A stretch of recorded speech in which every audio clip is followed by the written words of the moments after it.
Everybody, and welcome to the April 1st meeting of the Temple Terrace City Council. I know it's April Fool's Day, but we really are going to have a City Council meeting. And so I'd like to remind you to please silence your electronic devices. And if you would, please stand and join me in the invocation and the pledge. Lord, we begin our meeting tonight in gratitude for your many blessings. We ask for your guidance and wisdom as we endeavor to advance the common good of our city. Please continue to bless our city, its residents and businesses, and especially our professional staff who work selflessly in service to our community. Amen. I pledge allegiance to the flag of the United States of America and to the republic for which it stands, one nation, under God, indivisible, with liberty and justice for all. Thank you. For those of you who don't often join us at our city council meetings, which is most of the normal people in the world, we do have a tradition here in Temple Terrace. We started a couple years ago where we start each meeting with a fun, historical, or interesting fact about our city or the region. We've had to expand out to the region because we're running out of interesting stuff. So we rotate that duty, and tonight it falls on me, and I realized this when the clerk reminded me, I think Thursday of last week, and they said there's no way that's going to happen. And so I have asked our unofficial, semi-unofficial historian, Marissa Robinson, who doubles as our Deputy Director of Community Development, if she could pull out a fun fact, and she agreed to do so. So on my behalf, Marissa Robinson is here to present a fun or interesting fact. Good evening, Mayor and City Council members. So my fun fact is about the 1950s in Temple Terrace. This is one of the largest growths that Temple Terrace had. From 1950 to 1960, the census data shows the population increased from 433 residents to 4,752. The development boom brought on new architects, designers, and the mid-century modern style. One of those architects was Frank de Pasquale. De Pasquale graduated from North Carolina State University in 1951. He was heavily influenced by Frank Lloyd Wright. First picture, Maria, there we go. That is de Pasquale on the right, and Frank Lloyd Wright is on the left. He met him when he visited NC State in 1950. After graduation, he worked at a couple of architectural and engineering firms in Durham, North Carolina, until 1959, when he moved to Tampa. While he only lived in Tampa for 3 years, he was able to complete an elementary school, a few additions to other schools, and 3 homes. 2 of those homes are in Temple Terrace. The first one is the Gordon and Alida Tennant House at 514 South River Hills Avenue. This house, you can see the heavy influence that Frank Lloyd Wright had on de Pasquale. The house has the heavy cantilevered porch that is very Frank Lloyd Wright. The second house is the Randolph and Betty Jo Jackson House at 530 South River Hills, which is another beautiful example of the mid-century modern architecture. Temple Terrace currently has a short list of 62 mid-century modern homes that could have historic preservation designation based solely on their architectural style. And that's my fun fact. That's your fun fact. Thank you. You're welcome. See, that was way better than what I would have come up with. Way better. So you were good to pick tonight to be here. So thank you very much, Marissa. So our first item of business is a proclamation for National Crime Victims Week, and we are honored to have our Hillsborough County State Attorney here with us tonight, Miss Susie Lopez. And Susie, whoever you'd like to bring with you, if you'd want to bring them up, that's fine. Thank you, Mayor. I'd like to bring a familiar face with yes. I believe you know Chris Jeffords. We're honored to be here tonight. Thank you. Yes, and for those of you who don't know, Chris Jeffords is a Temple Terrace resident, retiree from our police department, and now is a victim advocate at the state attorney's office. And so thank you both for being here. It's an honor to get you here, Susie. So whereas Florida is a law and order state and will always provide a voice to crime victims and their families, National Crime Victims Week provides the opportunity to recognize the importance of crime victim services, ensure that victims have access to services and support, and promote discussion on how communities, organizations, and professionals can work together to reach all victims. Dedicated victim service providers are working daily to meet the needs of crime victims, and we commend their efforts to expand services to victims who face barriers to meaningful access to services such as isolation, lack of transportation, language limitations, or cultural barriers. The Temple Terrace City Council wishes to commend the Hillsborough County Victim Assistance Program for providing exemplary services to victims of crime within the city of Temple Terrace and throughout Hillsborough County. During National Crime Victims Week, the City of Temple Terrace renews its commitment to providing survivors of crime the support they need to heal. As a community, let us all work together to stop crimes before they happen and to give victims the support they need to restore a sense of trust and safety to move forward toward healing and justice. Now therefore I, Andy Ross, by virtue of the authority vested in me as mayor of the City of Temple Terrace, Florida, do hereby set aside April 6th through 12th, 2025 as National Crime Victims' Rights Week. So would you like to say a few words? Mayor, thank you very much. On behalf of the entire State Attorney's Office and our Victims Assistance Program, we are honored to be here. As you know, we have worked together for several years now. My office stands with victims. I am honored to have someone who I refer to as my honorary aunt who is here, who is just a staunch advocate on behalf of Mothers Against Drunk Drivers. And I am pleased that my office is going to be having our second annual Victim Resource Fair at the University of Tampa next Wednesday night, April 9th. I'm sorry for the shameless plug, but we want to get in anywhere that we can. I meet with families every week who have lost someone as a result of a crime, and it is my honor to serve the people of Hillsborough County, and my office is honored to stand on behalf of victims. So thank you very much for this proclamation. Well, you guys do a terrific job, and I go back to the day when we didn't have victims' rights services in this county, and I remember when this move began, and the law enforcement community was kind of confused by what this was going to look like. That was like mid-'80s, and I'm dating myself now, I know, but to see what this has developed into and grown into is tremendous, and it'd be nice if we have a day when we don't need you, Chris, in that role, but as long as we do, thank you for heading this up. So, thank you. Thank you, Mayor.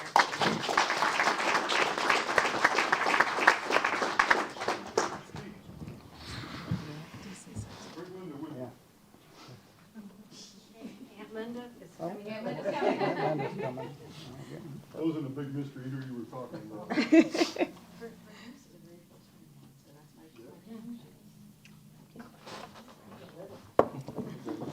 Sorry, I'll be fine. All right. Ready, 1, 2, 3. Thank you.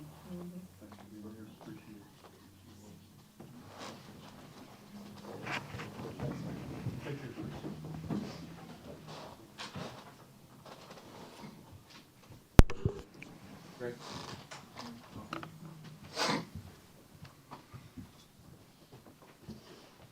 Next is a proclamation for National Library Week, and our own Teresa Frazier is here.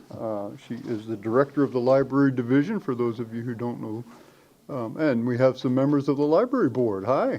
Good. Come on up. Good to see you. Thanks for being here. Hi.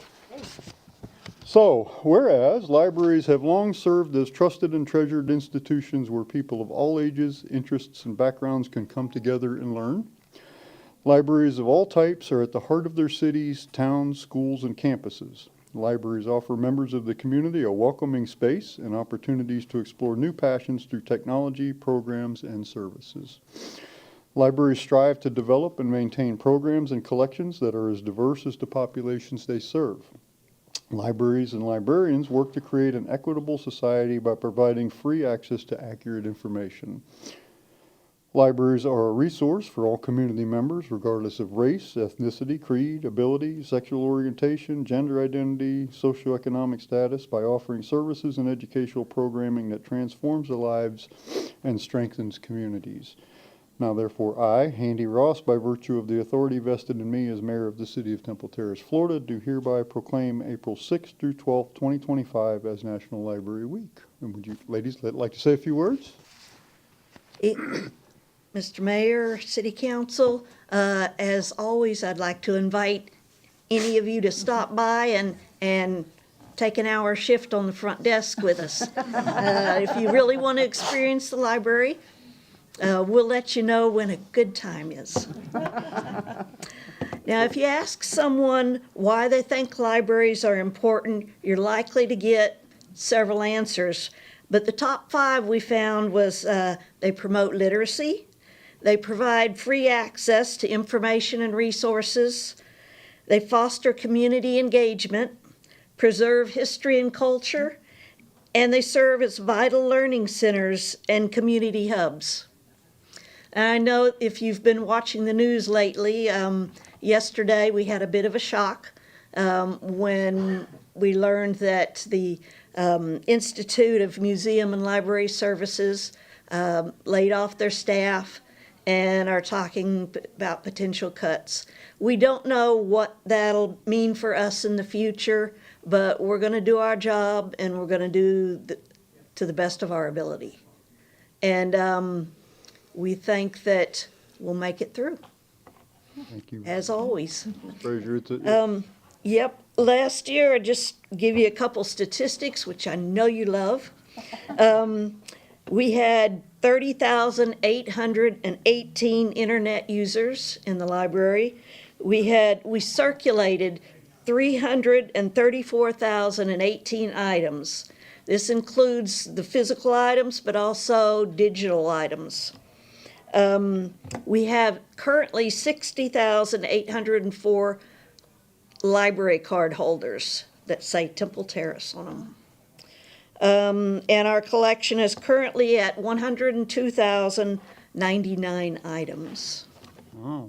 So we're pretty busy. I guess you are. And so I'd like to also thank you and your staff. I know this isn't the first time I brought it up, but after Hurricane Milton, the library staff really jumped into gear, and it was unplanned. Of course, I don't like to tell the public that. Everything's planned. We have this all orchestrated. But the reality is we didn't plan for this, and the library jumped in to fill a need and operated as a comfort station for, gosh, I don't know, a week or a long time. I know that. 3 days. 3 days? Oh, it seemed like longer than that. It did Yeah. seem longer, but And so, that's not part of their normal responsibilities, but you guys pivoted and took care of that for our community, so we thank you for that too. And the 2 volunteer library board members, we thank you for being here and thank you for your service to the city. And James, why don't you come down with me? Sure. All right, let's give them a round of applause.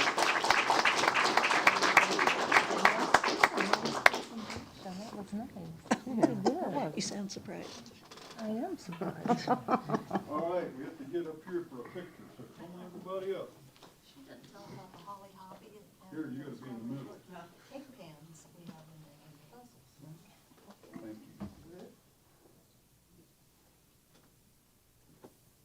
Great.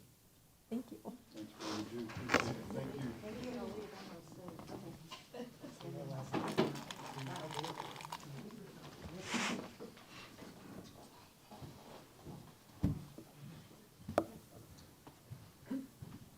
And we have one more. If Mr. Jamie Robe is here, if you'd like to approach, Mr. Robe is here with us tonight from the Hillsborough County Children's Board to receive a proclamation for Child Abuse Prevention Month. And this one reads, whereas ensuring the safety, health, and well-being of children is fundamental to the strength and prosperity of our community and requires the collective efforts of residents, educators, faith-based organizations, healthcare professionals, business, civic leaders, and others. Child abuse and neglect remain critical issues that demand our attention, as every child has the inherent right to grow in a secure, nurturing, and supportive environment that fosters their development and potential. Promoting the mental, physical, and emotional health of children and their families, along with access to essential resources such as economic stability, housing, education, and healthcare, is vital to creating thriving communities. The Children's Board of Hillsborough County and the City of Temple Terrace is steadfast in its commitment to preventing child abuse and neglect through advocacy, partnerships, and funding of programs that strengthen families and enhance protective factors. The Children's Board, through its Keeping Kids Safe partnership, joins Prevent Child Abuse Florida's Pinwheel for Prevention, Hillsborough Infant Mental Health, Ounce of Prevention Fund of Florida, Safe Kids Greater Tampa, in empowering families, caregivers, and community members with the knowledge and tools necessary to foster healthy child development and prevent abuse and neglect. April serves as a national call to action, urging individuals and organizations to prioritize the safety of children while understanding that the mission to protect children is an all-year-round event. Now therefore I, Andy Ross, by virtue of the authority vested in me as mayor of the City of Temple Terrace, Florida, do hereby set aside April 2025 as Child Abuse Prevention Month. And thank you, Mr. Robe, for being here with us. Would you like to say a few words? Thank you, Mayor, and thank you, council members. I'm an honored to be here as representative of the Children's Board, staff, and the board itself, and all the kids and families that get helped with our organization in partnership with the county and the 3 cities here in Hillsborough County. Temple Terrace plays a big role because we have a beautiful family resource center over on Fowler Avenue, just kind of the other side of where Applebee's is. And I invite everyone in the audience or anyone can come and visit anytime. We have lots of free programs there for children and the families, educational things, play groups, counseling, and we have dental truck that comes through, health doctors, everything that you can think of. And it's really important to have these proclamations because part of it is a mindset. There's 4 types of abuse that children go through. It's physical, emotional, sexual, and then neglect. And unfortunately, the bad news is like 1 in 7 kids experiences one of those things last year. So it's an ongoing effort. It takes all of us, but having a mindset that we are going to be part of the solution is one of the big things, and then just supporting each other and our families here. And I live in Temple Terrace, and I've raised 4 kids here, Deer Park Avenue, it's a great community, and I know that you all have it in your heart to help with this, so I'm honored. Thank you so much. Thank you, Mr. Robe. Let's give him a round of applause.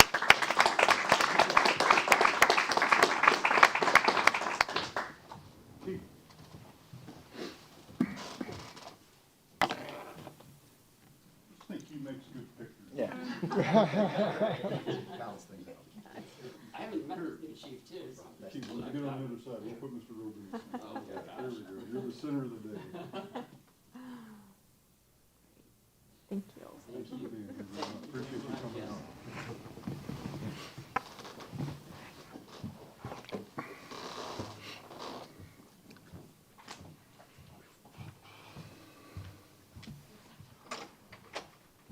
Okay, next item is we have 2 board appointments to make. One is for the Hillsborough County Community Action Board, and this vacancy has existed for quite some time, and I'm really happy that we have an applicant that has stepped up. We received 1 application from Ms. Sherry Donahue, and Ms. Donahue, since her regrets, she had a conflict and unable to be here tonight. Yes. Could you describe for the public like what this board is and what it does? Just in case in the future we need to have anybody sit on. Maybe I can.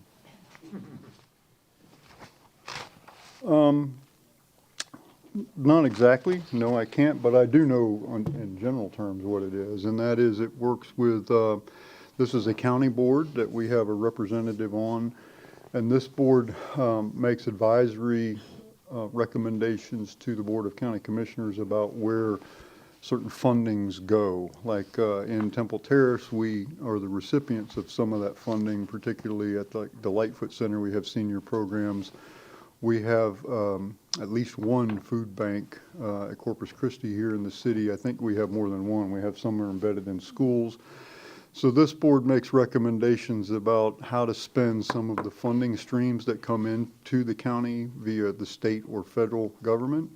And this is a group of citizens who have an aptitude for that make advisory decisions. And so this has been a vacancy, like I mentioned, for a while. I've reached out to a few people trying to get this filled and had very little luck. So I really appreciate Mrs. Donahue for stepping up to finally fill this.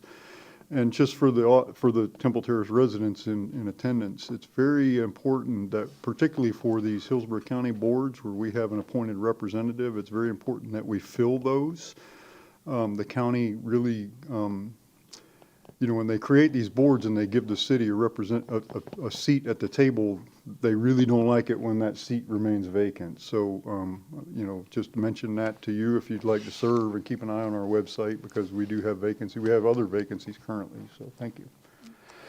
So if it's acceptable, council, is there a motion to approve the appointment of Sherry Donahue as a member of the Community Action Board? Yes. I move to appoint Sherry Donahue to the Hillsborough County Community Action Board for a term April 1, 2025 through April 1, 2029. Second. There's a motion and a second. Is there discussion? If not, all those in favor say aye. Aye. Opposed? No nays. Thank you, Mrs. Donahue, for your willingness to serve. The next is an appointment to the Municipal Code Enforcement Board. There's one regular member's vacancy on the MCEB. We have one applicant from David Redding, who is a current member applying for reappointment. I don't know if Mr. Redding is here. I do not see him. Council, if it's acceptable, I'd entertain a motion to approve the appointment of David Redding.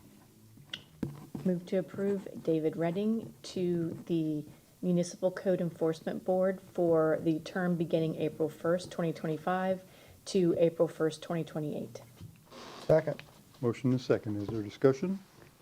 Seeing none, all those in favor say aye. Aye. Opposed? No nays. Thank you very much, council. Has everybody had an opportunity to review the minutes from our March 18th council meeting? And if so, is there a motion to approve the minutes? Move to approve. Second. Is there any corrections to the minutes, adjustments? If not, all those in favor say aye. Aye. Aye. Opposed? No nays. The minutes are adopted. Next, if persons wishing to address the council on items not listed on the agenda or items on the consent agenda, there are forms in the back of the room for anybody who would like to address the council at this time. I currently have 2 requests. We do have a 30-minute time limit for this section of the meeting, which won't happen tonight since we only have 2 requests. But I like to say this once in a while because sometimes we do get, that's only 10 people, so sometimes we do get more. And if we run into the 30 minutes, we postpone. We end that section so that we can go on with council business, and then we resume public comment at the end of the meeting. I just don't like to read that only when it happens, because then people think you're changing the rules, or that those are the rules. So currently I have 2 requests to speak. The first one in was Mr. Loeb. We ask that you begin by stating your name and city of residence. My name is Charles Loeb. I live in Terrace Park. And the first thing I wanted to mention is, of course, about the library sale. There was $1,440 made, so the publicity does help. The other thing I wanted to talk about, though, was I wore the shirt purposely, had to do my sort of participation within the Ride with the Bike with the mayor back on March 7th. I walked over there and all that, and I did renew some acquaintances over with FDOT and over the Cutter Center that I have had in the past. But mainly the thing while you all were biking that was very interesting was my talk with that young lady who was from Tampa General Hospital. And we were talking about health care, like surprise. Anyway, and it was kind of funny, the beginning of the conversation about who should be protecting whom in dealing with health care. In other words, when I told her that in the 8 years and 8 months that I have had Medicare, and I've been eligible for Medicare, I went for the use of it 0 times, she was shocked because I keep myself in good physical condition. I told her anybody that should walk, that can't walk 3.5 miles on a given day needs Medicare Part B more than I do, because I can, and as a matter of fact, on that day, because I had to go over to Fowler Avenue, I walked 6 miles rather than really 3.5. We also got talking into about other aspects of it and why it is such a mess. I'll give you a couple of statistics to show you just how overwhelmed the healthcare system is. In Consumer Reports, I read that about half the medical bills have errors on them. And then on March 2nd, just before, on a radio commercial, just before the bike thing, according to Morgan & Morgan, there is 240,000 people that die over medical malpractice, which is many times the whatchamacallit. So we got into this a little bit, and what we agreed on is that the system should be balanced. And one of the things, in other words, between the rights of the people putting in the money and the rights of the people getting, using the healthcare system. One issue on it was about the idea of well people using the healthcare system. I'm opposed to that, strongly opposed, because the system is overwhelmed. And not only that, as you can see from the statistics itself, the healthcare people can't handle even the sick people. We need the healthcare system for the sick people, and we need the younger future generations to have money when they come around, when it comes to their time to retire. And those things kind of concern me. One other quick thought I did want to mention, speaking of Library Week, that I had my first coffee house reading of a poem last night at the library. Thank you, Mr. Loeb. The second request, there's actually two people here, our friends from Florida College Academy. Are you going to speak together, or you each want 3 minutes, or how's this? Did you intend to speak together? Because I have one form, so, okay, that's great. So we have our friends from Florida College Academy here. This is Amanda Olson and Jessica Johnson. Welcome. Hi, thank you so much for your time. And we wanted to come on behalf of our small little school. We serve about 450 students right here in Temple Terrace and stay pretty quiet most of the time. But we want to shout from the rooftops the accomplishments that some of our students have been working on this year. Our high school Beta Club competed at state competition, and 25 students have earned spots to compete at nationals. And our Odyssey of the Mind teams, you want to talk about that, Jessica? Sure. We have 4 teams going to state competition April 12th in the structure category and vehicle category, where they have to build structures out of balsa wood. My earrings are made of balsa wood. And our elementary team's holding about 265 pounds. Our middle school's 580, and our high school team is approaching 1,000 pounds of these little 15-gram structures. So we're extremely proud of what they have done. And our high school team is hoping for a 4-peat to Worlds, hoping for their 4th trip, which will be in Michigan. So we're really excited about that. So as we look to celebrate these kids and help support them, we have been hosting a community event that has mostly been our local Florida College Academy community, but we wanted to invite each of you with a complimentary ticket to come this Saturday. It's on our campus in our cafeteria, and we're doing pancakes and sausage and coffee and juice, and it is open to the community for $10 per person, and all the proceeds go towards helping our students attend those competitions. We also have a silent auction going on during that, and performances by those talented kids. So we'd love for you to join us if you're able to, and to see the community come out and support all of our students in Temple Terrace. So thank you all for your time. Thank you very much for being here. Thank you. Are there other members of the public who wish to address the council at this time? Okay.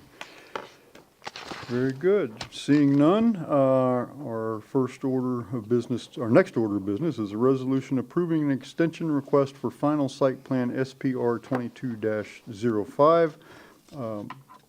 Marissa Robinson, our Deputy Director of Community Development, is back wearing another hat to explain the petition.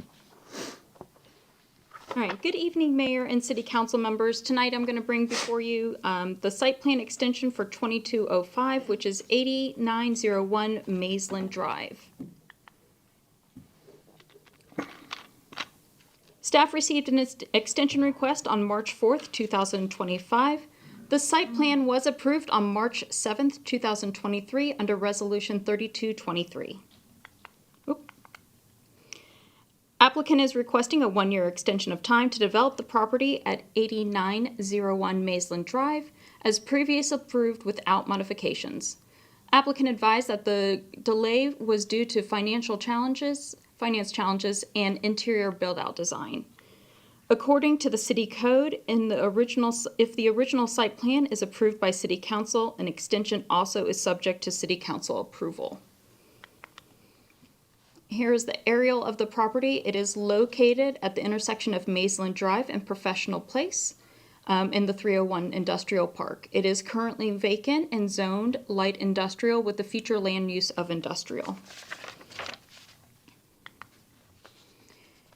Here is the previously approved site plan. The site plan was approved for a 38,744 square foot warehouse with 49 on-site parking spaces. The extension request was reviewed by the Development Review Committee with no objections noted. Staff is recommending approval, which would allow for the owner to move forward with the permitting phase. The applicant is here tonight, and thank you, and I'll stand for questions. Would the applicant like to make any comments? It's up to you. It's not mandatory. Okay. If you ask me a question, I'll answer. Very good. Thank you for being here tonight, sir. Are there members of the public who wish to comment on this item? Seeing none. Council members, questions for staff or the applicant? I see Councilmember Fernandez. So exactly what is the process? The applicant is asking for an extension, but if we grant this extension, they can move into the permitting process. So can you walk us through the reason an extension would be necessary at this time? Because to me, a permitting process would start the beginning of construction. You wouldn't need an extension. Site plans are good for 2 years. And as I said, it was previously approved on March 7th, and they have not started construction or the permitting phase. And so on March 7th is when we received the extension request. Okay, so in order for this project to go forward as it is approved from 2023, council will need to approve an extension because then the site plan would still be in effect. Otherwise, they would need to get a new site plan review? Yes. Vice Mayor Schisler. Just curious, were you able to secure your financing? Were you able to secure your financing? Yes, sir, we're all, Good. everything's ready to go. Matter of fact, we already submitted. Sir, could you approach the podium, please? Because we can hear you, but nobody else can. And we need your name, yes, please. Ron Allen. Okay, sir. Everything's been, finances are done, closing's been completed. Matter of fact, we just submitted all of our paperwork to the county for our permits for the building. Like she said, the site's been approved back before. It just took a long period of time for different finances and different things to go through, and they finally got all that squared away and the interior design's done. So the next phase as far as just waiting on our permit from the city for the building, but we're ready to go as far as the site work. We can start tomorrow if you'd let us. Congratulations. Thank you It's a so tough much. environment out there. Yes, sir, thank you. I have one more question. Councilmember Fernandez. And that I just want to confirm for the people watching that this is the same site plan that was approved in 2023. There are no modifications to this site plan. This is just an extension. Correct. Thank you. Okay, council members, thank you. If there are no other questions, is there a motion? Move to approve resolution approving extension request for final site plan SPR 22-05. Second. Motion is second. Is there discussion of the motion? If not, all those in favor say aye. Aye. Opposed? No nays. The extension is granted. Mr. Allen, thank you for your investment in Temple Terrace. Next, we'll move into council business, and our first item is a Riverside Park Design and Engineering update from Half and Associates. Joe Loretta, and there's several people from Half. I'll let you guys organize your presentation, so welcome. Good to see you. Good evening. Well, good evening. Thanks for having us. Can you pull up the PowerPoint presentation? You will need to tell us when you begin talking who you are, so the Yep. clerk can get your name associated with who's talking. All right. Well, Joe Loretta, our Temple Terrace office is 12478 Telecom Drive, Suite 100. I'll primarily be the only one presenting today, but we'll have multiple other staff here for questions and so forth. Let me see if I can move this forward. All right, well, great. So the project team with me today, Laura Duplain, project manager, myself, Martin Steffen, the senior project manager, your staff, Carl Langerfield in the back, and then our community involvement coordinator, Nicole Miller here. So before I go too far into the presentation, Mayor, I want to thank you for your kind of history review of the project about 2 months ago. So because of that, I don't really want to belabor much of the history of the overall project. I think everybody has a pretty good understanding of that.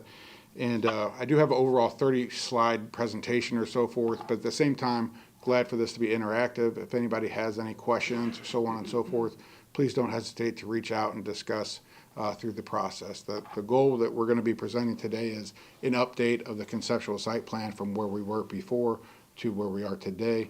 We will then take any comments, feedback that we can take today or through the next weeks or so, and then come back for our final presentation of the concept to you all within the next month to 2 months. Thank you, Mr. Lowe. I just want to clarify, if council, if you would just jot your questions down rather than, otherwise we'll never let Mr. Loretta get through his. So we'll make notes and then at the end we'll go back if that. Yeah, I'm glad to get through the whole thing as well. Yep. I'm just going to jump right into it. So where I start off, we're really going to start with the survey results from the initial community meeting concept plan. The first question, how often you visit the site? 65% really have never visited, just a few times per year. 35% are coming to the site approximately once per month, or a few times per month to weekly. How do you really plan to utilize the park? The majority of the folks were looking for exercise and trails, then for water access, and then lastly, it's just more gathering and picnic type opportunities. The next question is, there are several benefits to the Riverside Park design. What are those benefits that you're looking for? A lot of it comes down to pedestrian walkability and these added amenities, along with really focus on environmental sensitive design. You will see that we have added a few amenities to this park that may not have been included at this time when the original survey was. Most of those came from the original pedestrian master plan of downtown that were regretfully excluded from the prior plan. So the next question, please select your preferred amenities. The riverfront boardwalk, the observation tower came in primary focus. A lot of water accessibility to the water was primarily focused and favored. But generally, everybody was really in favor of a multitude of these amenities coming to the site. Many of the staff, many of the community comments really included that. So this next slide is a lot of text, but I'm going to spend a little bit of time on this. There's a few of these that we're going to have individual slides on as we go forward. So the last two questions of the survey allow people to provide their own comments and so forth. And so this is just kind of a summarization of many of those comments. The first one concerns on homeless and security. We're going to get into that in a separate slide. Existing play equipment, the existing playground section. There were some requests for potential surfacing reconstruction, updated surfacing, maybe look at relocation of the Angel Hope to potentially allow for a new playscape in that area. Potentially the request for more playground equipment at age 2 to 5. Outdoor fitness was requested. That's definitely been included within the updated concept. A splash pad, at this point, staff's not really looking to move forward with the splash pad concept, but if that is something that the council is truly looking for, then we can reevaluate. Part of the reason is this is more of a neighborhood park, and a splash pad will definitely become a driver to bring folks to this region more as a regional destination. Dog park was another one. It can provide some park activation and reduce homeless population just through that park activation, but it also provides some noise and so forth to the region. There are also 2 other dog parks in the area as well. Drinking fountains were requested. That has the opportunity to be included within the project. A bat tower was kind of brought up, I'm sure, because of your fun fact, a bat tower is historical to the region. At this point, the staff's not looking to include a bat tower, but we can definitely consider some bat houses and things such as that if that's something the council would really want to pursue. Pickleball is really more of an active sport. It's not really appropriate for this sort of location, just given the noise that the pickleball gameplay has been. In fact, it's odd, but the city of Denver has actually banned pickleball within the city limits. It's very kind of interesting. But bike trails, so this park is not overly large. It's not really one that bike trails where people are supposed to be riding bikes at fast speeds. This is a great location for children to learn bikes, so on and so forth. We're not prohibiting people to ride bikes through this park, but it's not as though it's more of a destination of a biking opportunity, not bike trails within the park and so forth. Restrooms, we're going to also discuss that in a little bit later slide. Lighting and illumination, making sure we're having appropriate lighting is something that will be further evaluated as we go through the design process, but then also, and it's also something when we get into and discuss with security, having views through the park at night, while also kind of minimizing the point source lighting on your neighbor and the neighbors. Public art, it's definitely an opportunity that we can discuss further with the City Arts Council as well as the City Council if that's something that you are looking to include. Signage program, kind of a wayfinding citywide signage program was brought up. That's really not in our scope, but that's definitely something that could be included as a update to the pedestrian master plan and or to connect this park into the downtown core and so forth. Parking was brought up. We are going to be including parking. We'll discuss that. And then water connectivity was also brought up. When it comes to the restroom, so right now, if you look at the exhibit here and you can see that outer boundary, the majority of the site is really within a 2 to 3 minute walk. And so for smaller neighborhood parks like this, many facilities may not even have a restroom facility. Now, granted, right now, there almost isn't a restroom facility because it's never open, and then that's in kind of disrepair. But with that, if the council is adamant about wanting to add an additional restroom, then we can allocate some space really at the northeastern corner, kind of adjacent to the green lawn. But in the grand scheme of things, the overall site, everything's accessible within a 3 to 4 minute walk. And so the reality of what we need to focus on is making the restroom usable, cleaned, and secure, basically. It comes to a traffic study, and so there's some traffic concerns that were brought up. And so I think we poorly answered the question at that time, but I mean, this is a neighborhood park that's so small, it's going to generate a very small volume of traffic, but because of the questions and adamant element to the questions, we ended up having our traffic folks provide us a memo that we then provided to Carl and Carlos. And I mean, really, in the grand scheme of things, if you look at the ITE generation, this is generating just a few trips. If you just think a rule of thumb, this site is going to be generating less than 50 PM peak hour trips a day. None of that's really requiring a traffic study. This all being said, the road has been considered in the past for some speeding, which is the reason why there is one elevated crosswalk. What we're going to be looking to do is add a second elevated crosswalk, potentially add a mural between those two with the Public Arts Council, and then add some pedestrian beacon signage to allow basically a safe crosswalk from one side of the park to the other. So some survey results from the Homeless and Security. We have met with Chief Staley in the back. I think that was like March 11th or so, along with Officer Tamara Mahalopoulos. I'm sure I'm getting her name wrong. But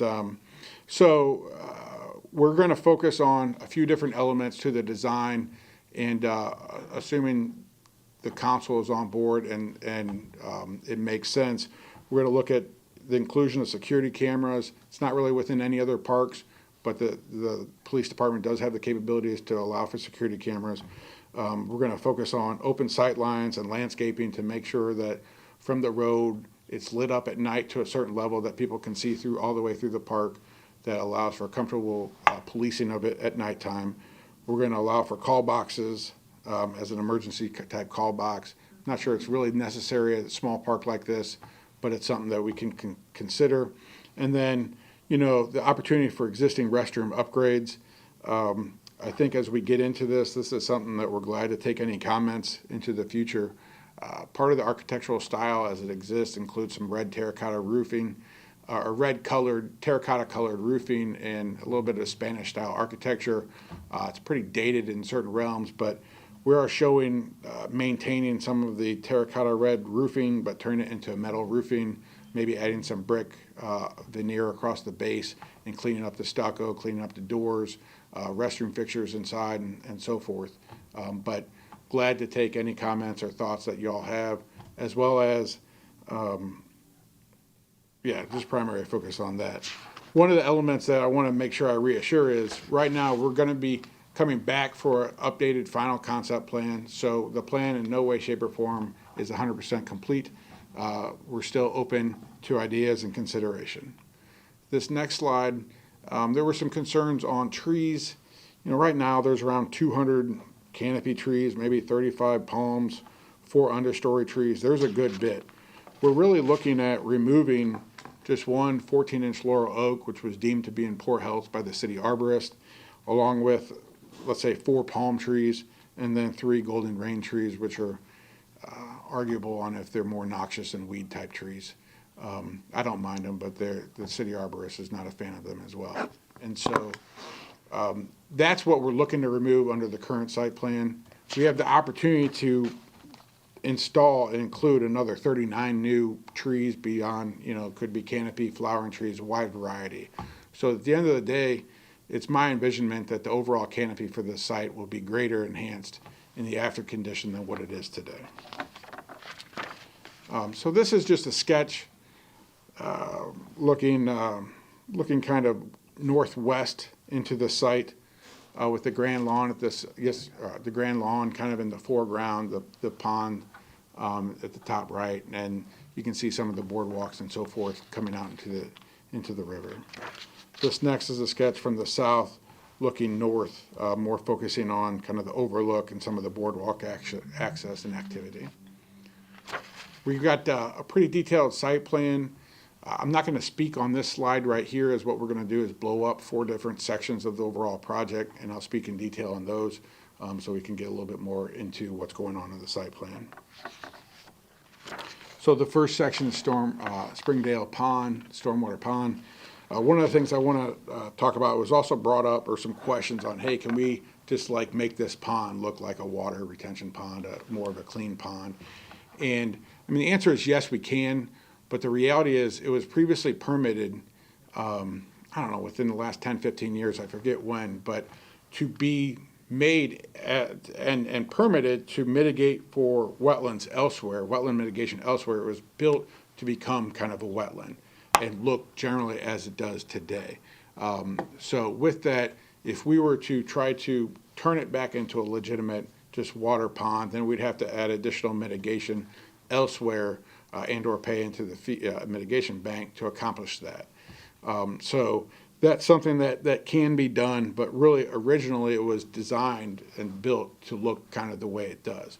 What we will be doing is working with our environmental staff, looking at any noxious weeds that have grown up within, kind of identifying regions of where those are, and creating a maintenance plan for those to be removed and replaced with the plant material similar to what was existing or what was proposed when existing got permitted. Looking at this stormwater pond, Springdale Pond, and kind of the perimeter of the overall site, many of the elements did come from the downtown pedestrian master plan, which was developed and approved a year plus ago. We have entry plazas at the northwest and northeast corner. The northwest plaza has some trellis seating, potentially swings if we can work with manufacturers to allow it, overlooking the pond. The eastern section of the overall facility includes some outdoor exercise stations. We have a loop trail that kind of wraps around the entire pond area with a overlook and boardwalk on the southern side with views north along the pond. The southwestern corner is also kind of a little picnic grove as well underneath the nice, beautiful tree canopy that exists today. Here, if you can see within your screens there, looking kind of around, going from left and back around, looping around. The photo at the left side of your screen is looking through that entry plaza at the northwest corner of the site. Picture B is looking at kind of the outdoor fitness equipment. Picture C is looking at the picnic grove. D is kind of a southern view towards that overlook, or towards that boardwalk crossing over the existing pond. And then E is actually looking north from that overlook, or that boardwalk crossing the pond north along the pond. This is just an example of the outdoor fitness equipment that we're going to be looking to locate on the facility. This is one of 2 or 3 options that exist out there, but Greenfield is what we're showing, and it's definitely utilized in many locations across the state. So the existing portion of the park that exists, this is the next slide we're going to get into. There is definitely, if the council desires, opportunities to expand some playgrounds underneath portions of the tree canopy that exist today. And so that is something that really hasn't been evaluated as of yet, but can be if that's something that is requested to look at further. If we do want to do that, we may have to remove a couple trees, but we could also incorporate some nature-based play elements and kind of have it tie into the natural environment, which would be a nice little element there.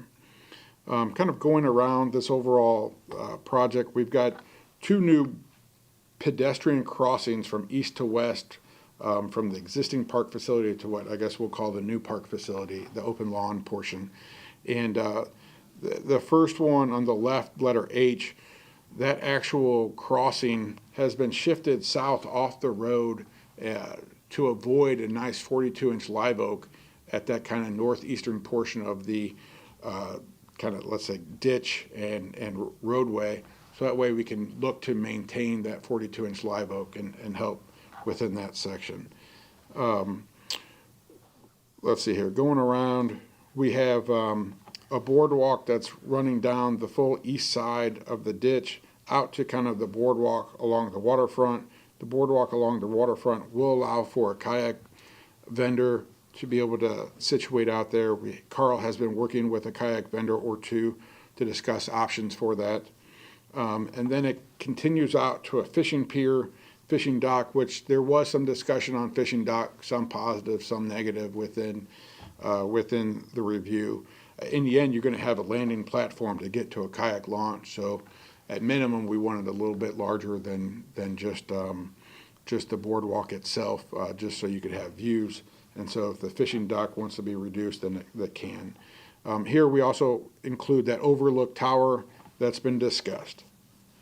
Let's see here. We're adding some picnic tables around, additional picnic table and another pavilion. And then there at item U, an updated monument sign for the park. These are just some existing photos of the facility from the existing signage, the existing restroom, the existing playground, and again, part of the request from some was maybe enhancing the surfacing within that existing playground, the Angel of Hope, and the existing pavilion. As we go on to the next slide, this is showing some of the proposed enhancements. Picture A is showing new signage along with kind of that boardwalk crossing over the ditch there. Picture B is showing a little bit more enhanced of that boardwalk crossing over the ditch. Picture C is showing what, as we discussed earlier, what could be the restroom, what it could look like. Picture D is looking back towards the overlook, and picture E is looking from internal to the site out towards that overlook. So I guess what we're calling here is the vacant parcel, which is the new portion of the park. This is where a lot of excitement occurs, along with really around Springdale Pond. Here, this is really focused around the Grand Lawn, which is a 16,000 square feet approximate Grand Lawn oval with the pedestrian trail wrapping around. We have new pavilions, nothing of significant size. The two on the right side of your picture are just one bench, and then the one at the bottom left of the Grand Lawn is just two picnic table sizes. We are including a one-way 20-space parking lot that can be well vegetated and buffered from South Riverhead Drive. And then kind of a little bit of an entry plaza into that Grand Lawn section. Beyond this, let's see here, what else do I want to talk about? There, underneath the tree canopy, we have some sidewalks that connect, and then on the western W, I think that was just mislabeled, but underneath the tree canopy, there is areas where we could potentially include some maybe nature play on that side of the park versus the western side. It is an area that could include some additional enhancement, but it's also very nice to just be maintained passive. Here we get into, again, some, and I'm sorry for the audience, the screen's maybe not as big, but the pictures at top left here, this is a view into the Grand Lawn through the entry plaza. Picture B is more of a bird's eye of that. Picture C is, a look at what the new pavilion could look like, fairly similar to the existing pavilions with a little bit of enhancements. We will be illuminating them at night to maintain light within those pavilions to reduce any sort of homelessness and so forth. Picture D, just, maybe what it looks like underneath the tree canopy, and then picture E is more of the boardwalk along the creek. One thing before I get to this video, I want to discuss that within that grand lawn, we are looking to include some enhanced turf within the grand lawn, so it shows off a little bit more as a signature. So hopefully this works. We shall see. There we go. So this is, south of the park, kind of looking at the overlook. You can see the boardwalk coming out to the floating kayak launch. You can see the overlook tower shown conceptually here is 20 feet high. When we get to the end of this video, you'll have drone footage that goes from that overlook showing kind of what existing conditions kind of look like. And really there's no opportunity to see any sort of existing homes or anything of that nature because it's just fully vegetated. When we get into the new park here, we're walking through and coming up upon the grand lawn.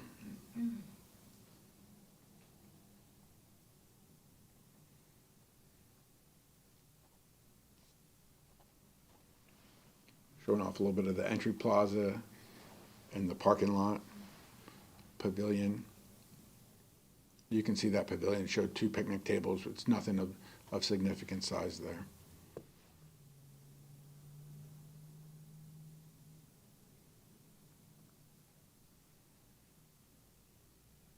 We probably should have had music to this, but that's okay. Now we've got some picnic tables underneath the tree canopy, or not picnic tables, just benches and sidewalks underneath the tree canopy that then connect to the boardwalk that's running along kind of the ditch line. Will vary between going over the ditch and then onto the just the upland portion right there. Looking across, you can see the existing park facility, existing restroom. I believe we're going to cross the park here and go to Springdale Pond. You can see the bridge crossing overlooking this pond facility right here.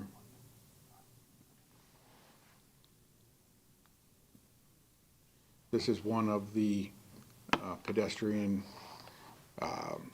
crosswalk connections similar to what exists today. And then what we did not show is kind of a mural between those 2 pedestrian crosswalks. Here we have the opportunity for a picnic grove underneath the treed canopy. We will have one of those be ADA accessible and can have more if necessary. On this side, this is where outdoor fitness equipment is located.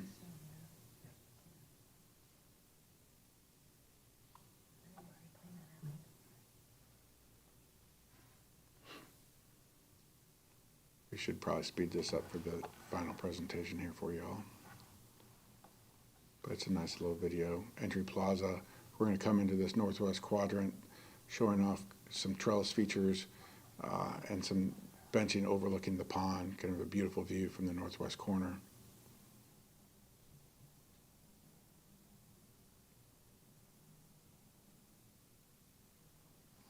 And then here, this is the view from the overlook. This is what existing conditions look like that are looking back at the existing homes to the east.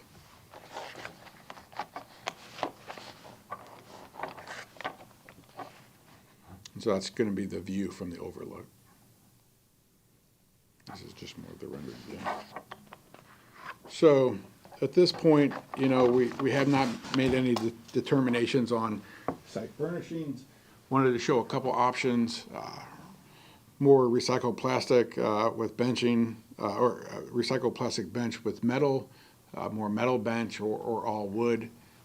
Similar situation for a picnic table, recycled plastic picnic table, all wood or potentially metal. I'm more inclined to utilizing metal and wood or metal and recycled plastic as a recommendation that I would have, but glad to take any comments that you all would like.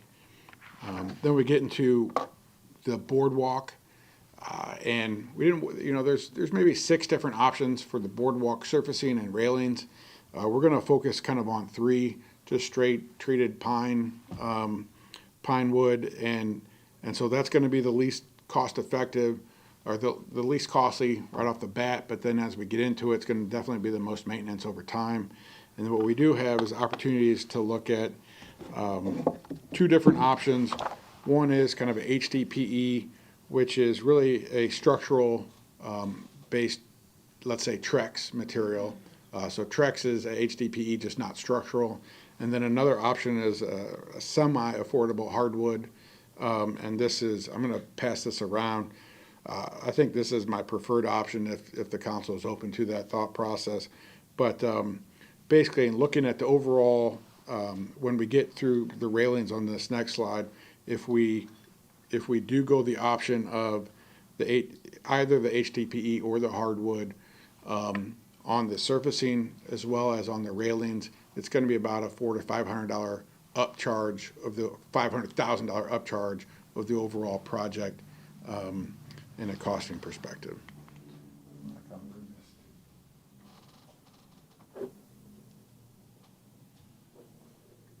And so then we also have fencing options where we could have wood or metal fencing, and that, you know, we are going to have fencing and gates. I didn't mention that earlier, but we will have a gate on the parking lot facility, and then fencing that kind of prohibits somebody from going from the parking lot and just like driving into the park. We will have that as well. And then you can see different railing options that are here. I really kind of like the clean, more modern look of the wire rope in the bottom right picture, but there's multiple different options between horizontal pickets, vertical pickets, or kind of the wire mesh option. The wire mesh option, you may think is pretty cost effective, but that's actually one of the most expensive options, as there's multiple layers of detail that has to go into that. So as we continue forward, really we're going to come back and look to have a final council presentation and or an updated community meeting here within the next 4 to 6 weeks, depending upon the outcome of today's conversation. Look to get into the later portion of the second quarter through the end of this year with developing the construction plans, and then look for the mid first quarter of 2026 being able to have plans available for staff to go out for bidding when they're ready to go. At this point, we do have, for anybody in the audience, the updated information on the website. Carl's contact information, I can give you my cell phone's 904-476-5147. You can call or text me as well. But any questions that you guys have, glad to take them right now. I'm sure we have several. So why don't I start down here with the vice mayor? We usually start down here, so. Okay, thank you. Good presentation. Thank you very much. I'm not sure how much of this is available back during the public meetings, but this would have been a far cry better presentation than what we did get. So thank you for the improvement. A couple of real quick questions. Understory trees? Understory, it's more flowering tree. Okay. What you're talking about Springdale Pond, what governmental organization would control the wetland issue in that? Water State? The Water Management District. Swift. Yeah. Okay. And with that, now that comes from the streets and overflow, and then that flows out the canal into the river? Yeah. That's the overall path of the water flow. I haven't analyzed the actual permit plans in great detail, but in general, there's water that's flowing into that pond, what I believe is from the downtown portion of the area into that pond. It's basically the water, it's a water quality facility along with a stormwater volume, and that's the reason why there's all that wetland species within, to clean up that water before it is point source directly into the river. We know what we have to do in order to go up to the limit on that, or is there, I guess my question is, can we do some things to it to make it look better without violating the wetland agreement, or what's our options with that? Those are questions that I have already began conversations with Brian McCarthy, the city engineer, with his expertise and his department is really the driving force behind what we can and we can't do within that pond. So those conversations have already started on how we can improve the aesthetics of that pond and still have it function in the way it was intended to and permitted to. The only other comment that I have at this point, I'm sure there'll be other questions. The only other comment I have is that in a reaction to the comments that were made by the public and so forth, I feel that this price went up quite dramatically over what we had originally talked about. So I'm not against it, still 100% behind the project. I think it looks great. I like the graphics of it, and I'll defer for any of the questions if there pops up. Yeah. Councilmember, And no questions, comments later. Councilmember Fernandez. I have a couple questions.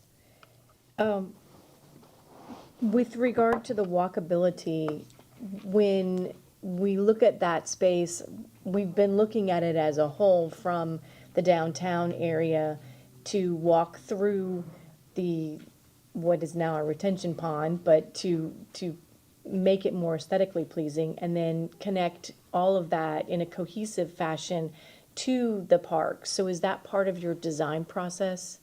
Yeah, I mean, I think that's really a big focus of this overall project is connecting the pedestrian from the downtown to the river. And so one thing that was not really considered, but I mentioned is more of a wayfinding options that really could be an additional task that we're glad to handle or however, but it'd be providing wayfinding signage that would be cohesive from downtown to the park. And so that way people kind of understood that pedestrian flow. So that portion, other than we recognize it from a conceptual standpoint, we haven't looked at any sort of design for that sort of wayfinding signage. But in reality is people are going to be able to access the park from the north, from the downtown core section. And, you know, visually, I mean, you can see across a good portion of this site and you can recognize if there is no sort of wayfinding signage, you could see all of the elements on the Springdale Pond portion, walk through that and then easily, you know, see across the street and so forth. And so right now, I guess adjacent to the Springdale Pond, there is a commercial development, under development, and the site abuts the Springdale site. Yeah.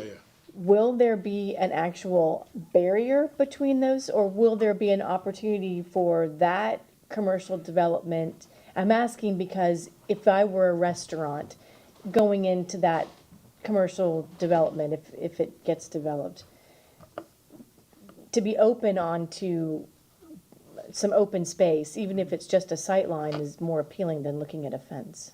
So right now, we've been discussing the potential for the development of a new wall, but what you're asking for can easily be determined at this point, however the council may want. I mean, I could fully understand that commercial development wanting to have views to and through the park. There's also been discussion for outdoor seating from that location.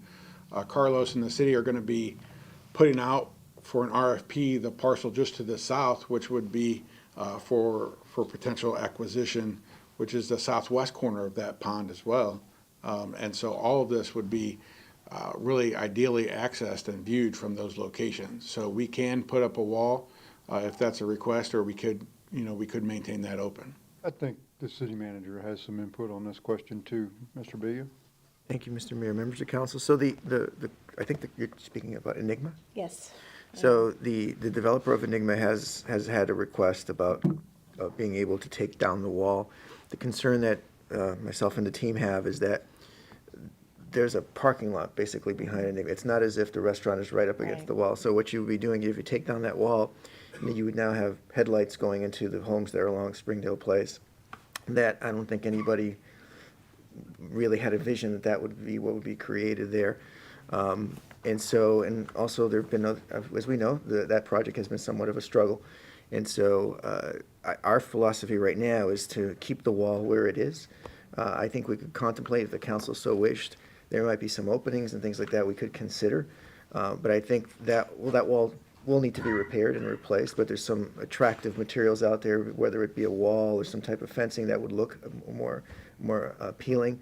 I think whatever you'd want to do, you want it to be complementary to this investment that the city is making. So personally, I mean, I don't know if having a parking lot immediately adjacent and now visible onto this beautiful path that we're contemplating here is really in the best interest of this investment.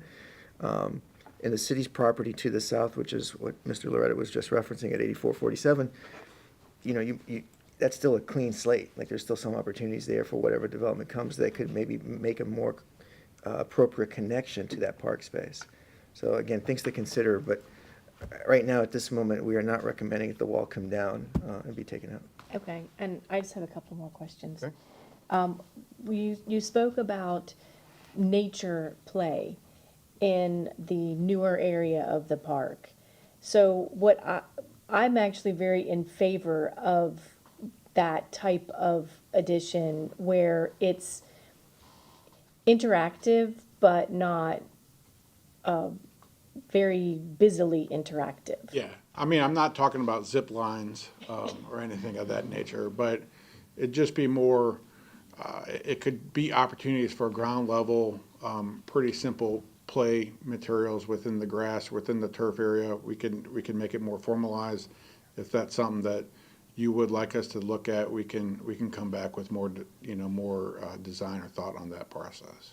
Well, I'm just wondering what you can bring in that is still interactive, but not necessarily as busy as a full-on playground, but also it is a very beautiful natural setting. And what can we bring in to this setting that might be interactive nature-wise, not necessarily play, but I don't know what those options are, but I think it would be very nice if there are opportunities for people to interact more, whether it's even as simple as following some signage to look for certain plants or look to see if you see certain animals or something like that. Well, and that's one of the things I did not mention.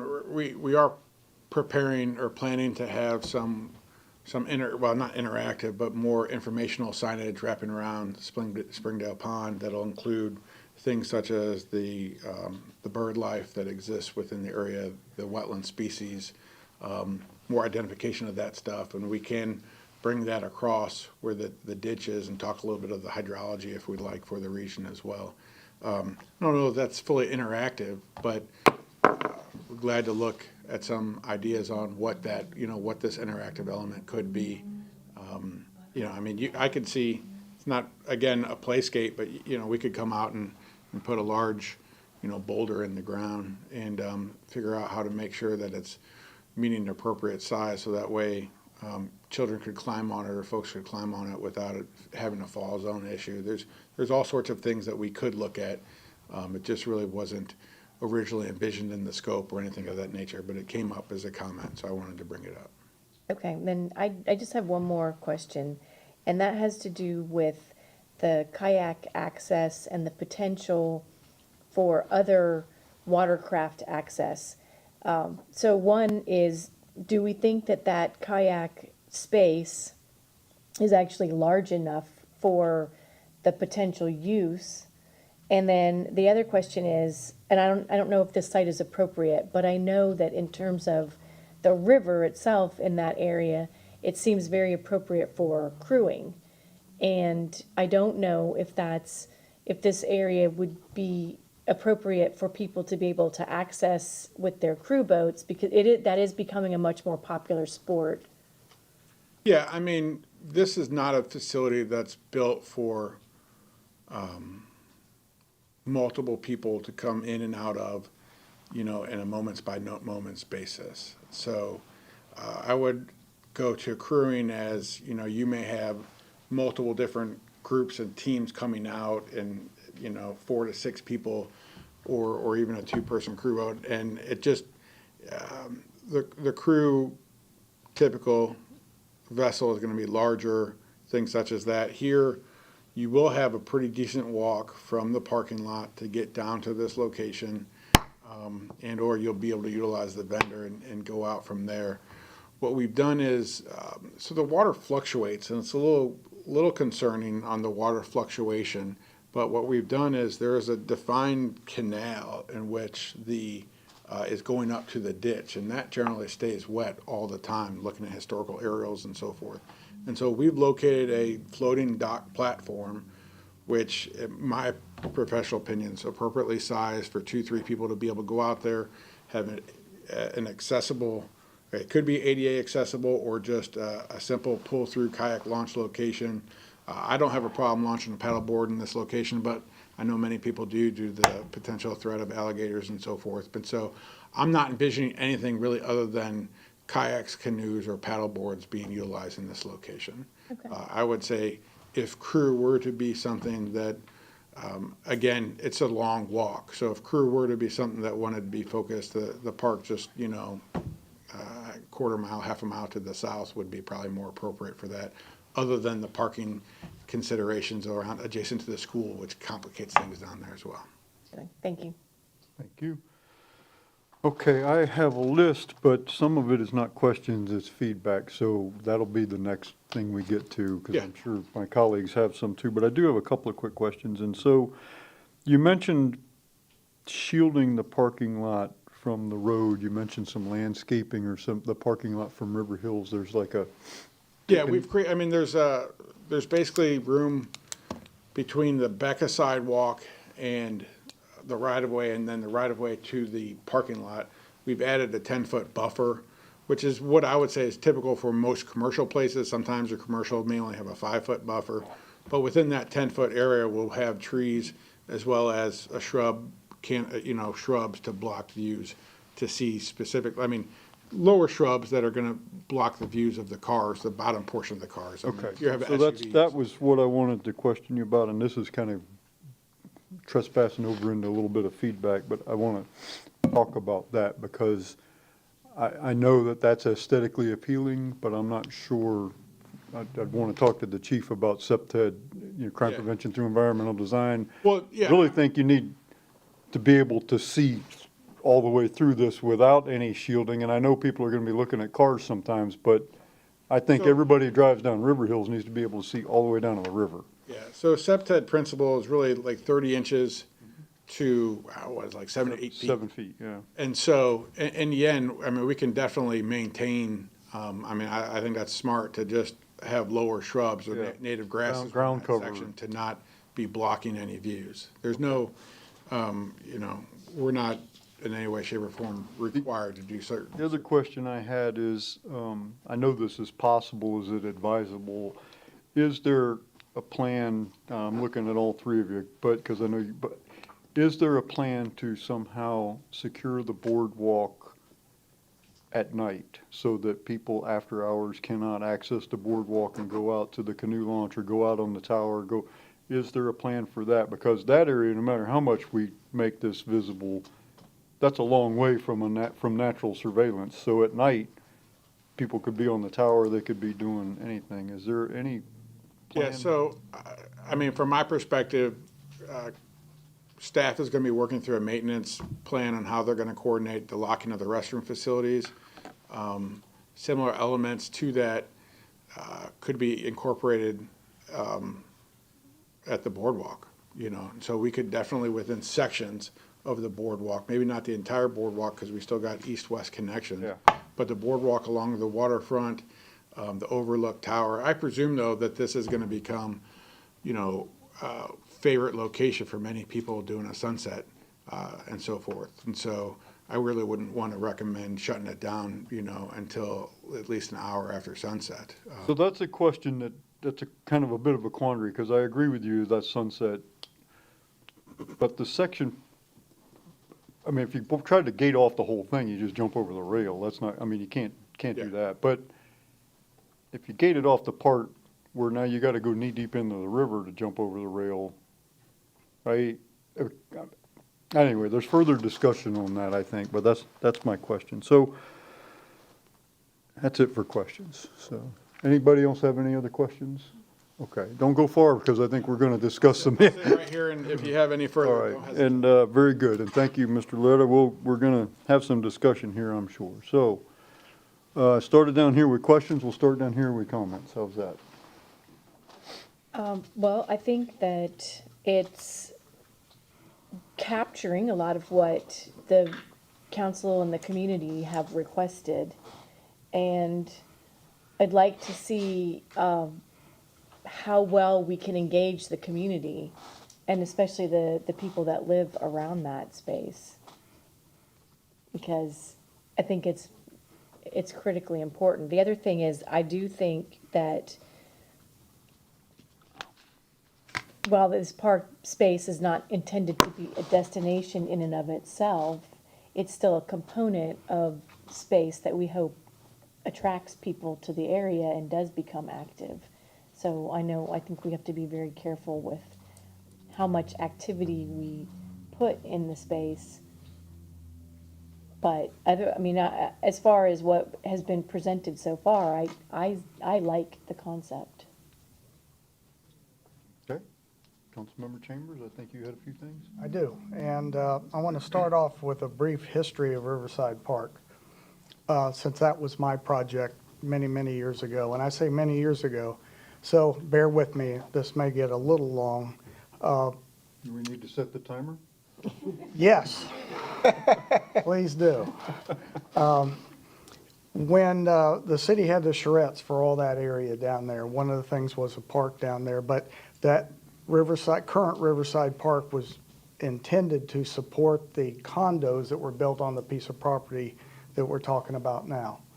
So that was considered a neighborhood park, just like we've heard tonight about a neighborhood park. You know, the addition is still a neighborhood park, not a destination park. You hit it on there, but we also want to attract people to downtown. So I think that's important to know. So back when the charrettes happened and before the development, the city said to me, hey, we can do this park now. The condos, we're sure the condos will be built.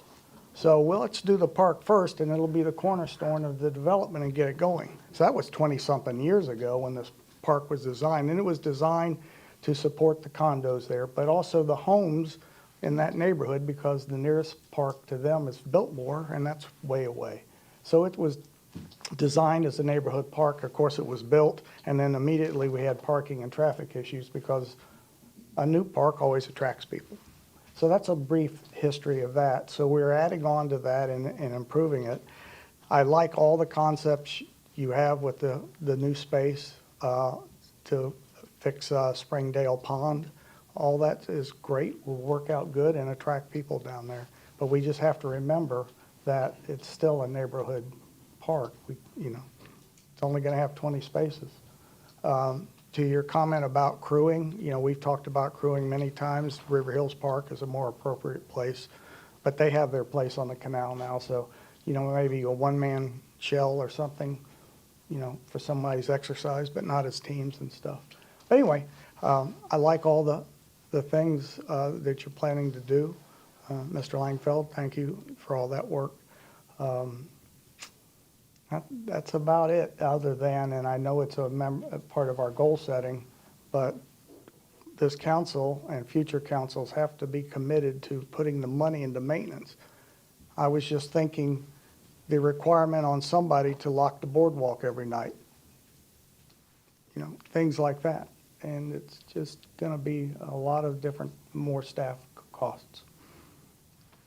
So that was it. That's more of a dissertation, That sorry. wasn't so long. That wasn't. I think you probably didn't exceed 3 minutes. All right, so let me tell you about, we'll talk more, okay. Vice Mayor. Yes, again, as I said before, I like the concepts, they look really good. Some key issues, I really like the open sight lines down to as close to the water's edge as we can. I think that's critical throughout the entire park. I think that's very, very important. Security on the boardwalk is a concern, as well as using the right material so that they don't have to spend $125,000 in the next 5 years or so to replace that, because we'll all be gone by that time it happens. I do like the concept of making Springdale Pond as open as possible without having to reinvent the wheel. To your point, Carl, with your talks with Brian and so forth, and I'm glad Councilman Chambers brought up the issue of the neighborhood park, because that takes away a lot of the main having to supply a plethora of restrooms down there, because it is a neighborhood park. Biltmore, Bonnie Bray. None of them really have anything other than River Hills Park. So I think that's something to keep in mind. I like it. I think it's good. I think we're on the right path, and looking forward to the next step. Thank you. Thank you, Vice Mayor. So I do have some notes here of feedback. I'd like to know if you agree with me or not before, I don't want him just taking notes because I think it's a good idea. So I do agree with some members of the public who voiced concerns about the inadequacy of the restroom, the current restroom facility. And I know that it's only a 3 or 4 minute walk depending on who you are, but I think there should be another small restroom structure built, but I think on the northeast part of this park, opposite from the southwest part where the current restroom facility is. I think if you are using the fitness equipment or you're picnicking near the entryway to the park, which is kind of near where the post office is, and you need to use the restroom, that's a hike. I mean, yeah, if you time it, it's maybe a 4 minute walk, but it's, I think, less than convenient. And I do think it should have another, I mean, we don't need a huge restroom facility, but I think another one would be a good idea. That's my opinion. I don't know what you think, but, yes. And yes, but, that's well over $100,000. Yeah, I know. Deal, so. I know. And plus more maintenance. And I know. again, if we're committed to that, I'm good. I know, it does add a cost, but there's also, I don't see this, it could be when we get closer down and you start talking about design build costs and that kind of stuff, that there's stuff that we'd like in this design that we can't afford to get right now. So there may be, probably pretty likely that there's gonna be some phasing to this because we're gonna get, estimates that are higher than the money we have. I think it's important to build what we need to build to get people to use this and to activate the area, even if we have to forego something else that. So a question to staff, can I? Yeah, Which relates yeah, to this. So staff and design team, with this idea of another set of bathrooms down there or anything else, can it be designed and presented in phases, all our items? I think that there's certainly intelligent ways to look at the project and figure out what core pieces that we would incorporate into a first phase, and then how we would supplement the core park elements as we move forward.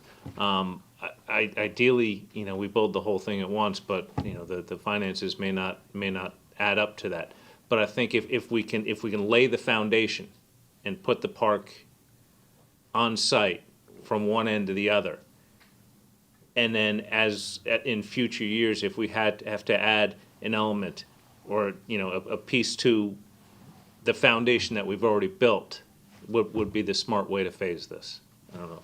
Yeah, no, I mean, all I was gonna say is we could definitely bring utilities to a location within phase one, so that way we're not demoing something at a later time, which would then allow for the easy construction of the restroom at a later time.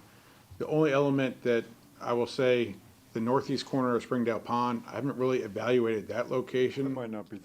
It may be, but like adjacent to the parking lot, we can run sanitary sewer and water pretty close to that parking lot facility because there's utilities that I'm aware of there.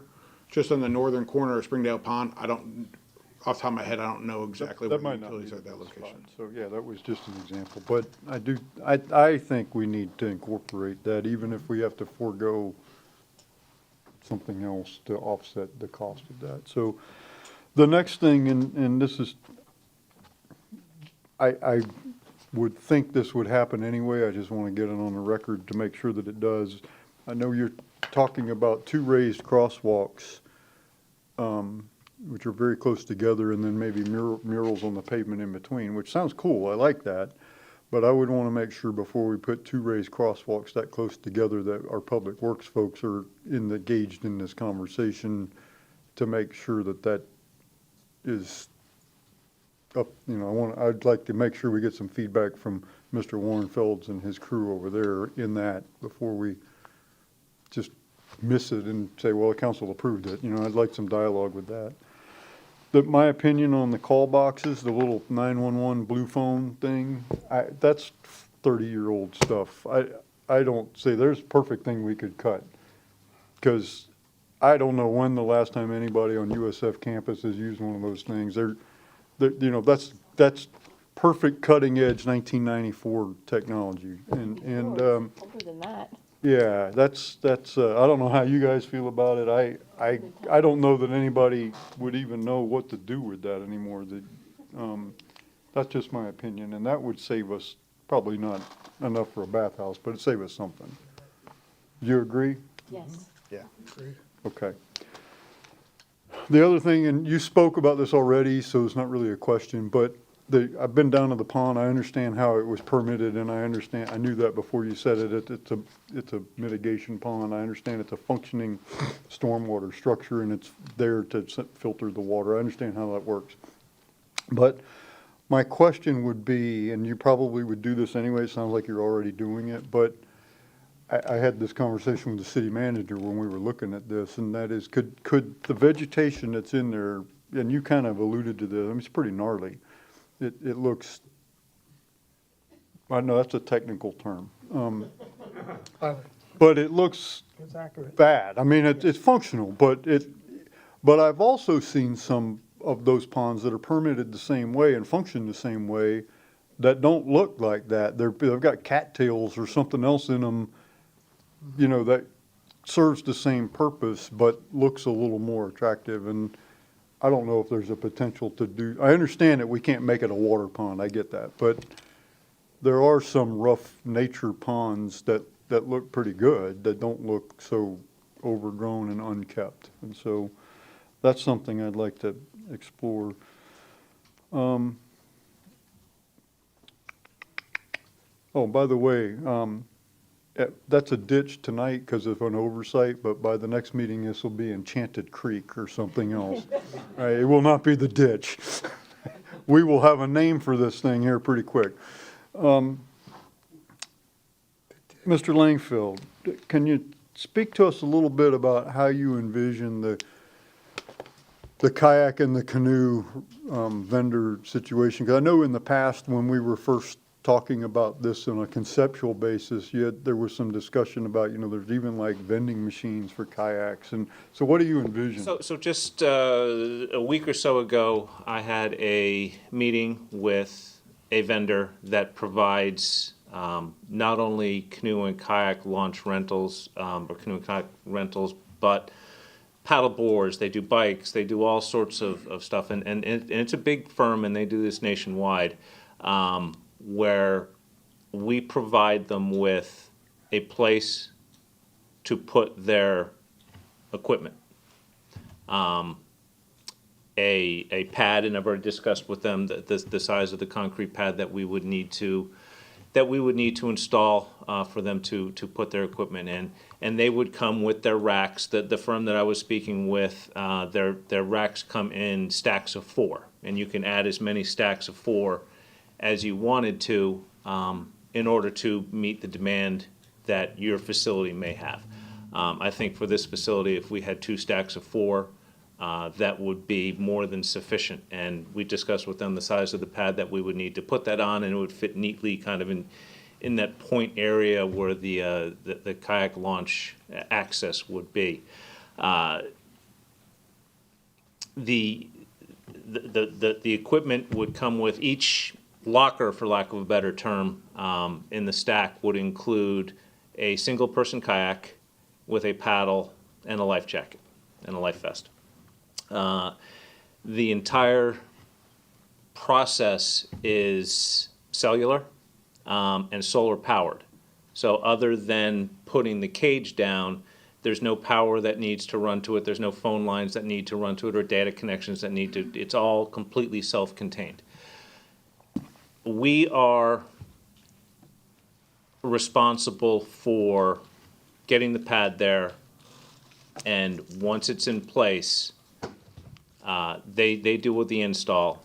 There's an upfront cost to us, which basically pays for the racks. And it's again, the firm that I was speaking to, there's a 5-year agreement with a revenue split between their firm and the city for each kayak rental.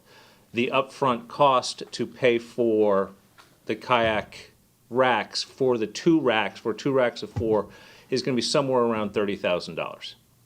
And at the end of the 5-year lease, those racks are ours. They stay with us.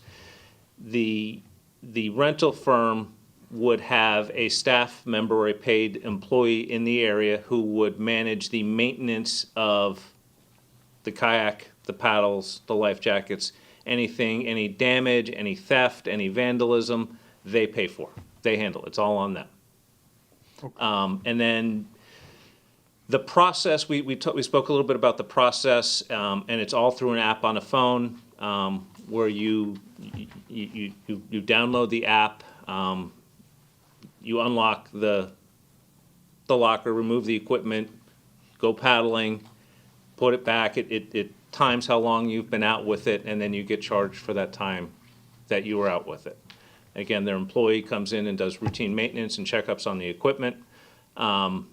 We spoke a little bit about how our environment, my concern with our environment is a lot of these kayak rental kiosks are on ponds or lakes. Well, we're not a pond or a lake. We're a river. It's open on both ends. You can go to the river, to the dam on one end or as far as you want on the other end. And was that a concern to them? They said, no, we have these on river-type environments all over the country as well. They cover all of the insurances. They maintain a $2 million liability insurance policy on the users of the equipment. So it seems like a good plan. There's some upfront costs to it. As far as, he says, you're not going to expect to pay off the $30,000 investment on a year's worth of rentals. It's going to take longer than that. The revenue split, I believe it was 70-30. They get 70, we get 30 out of each rental.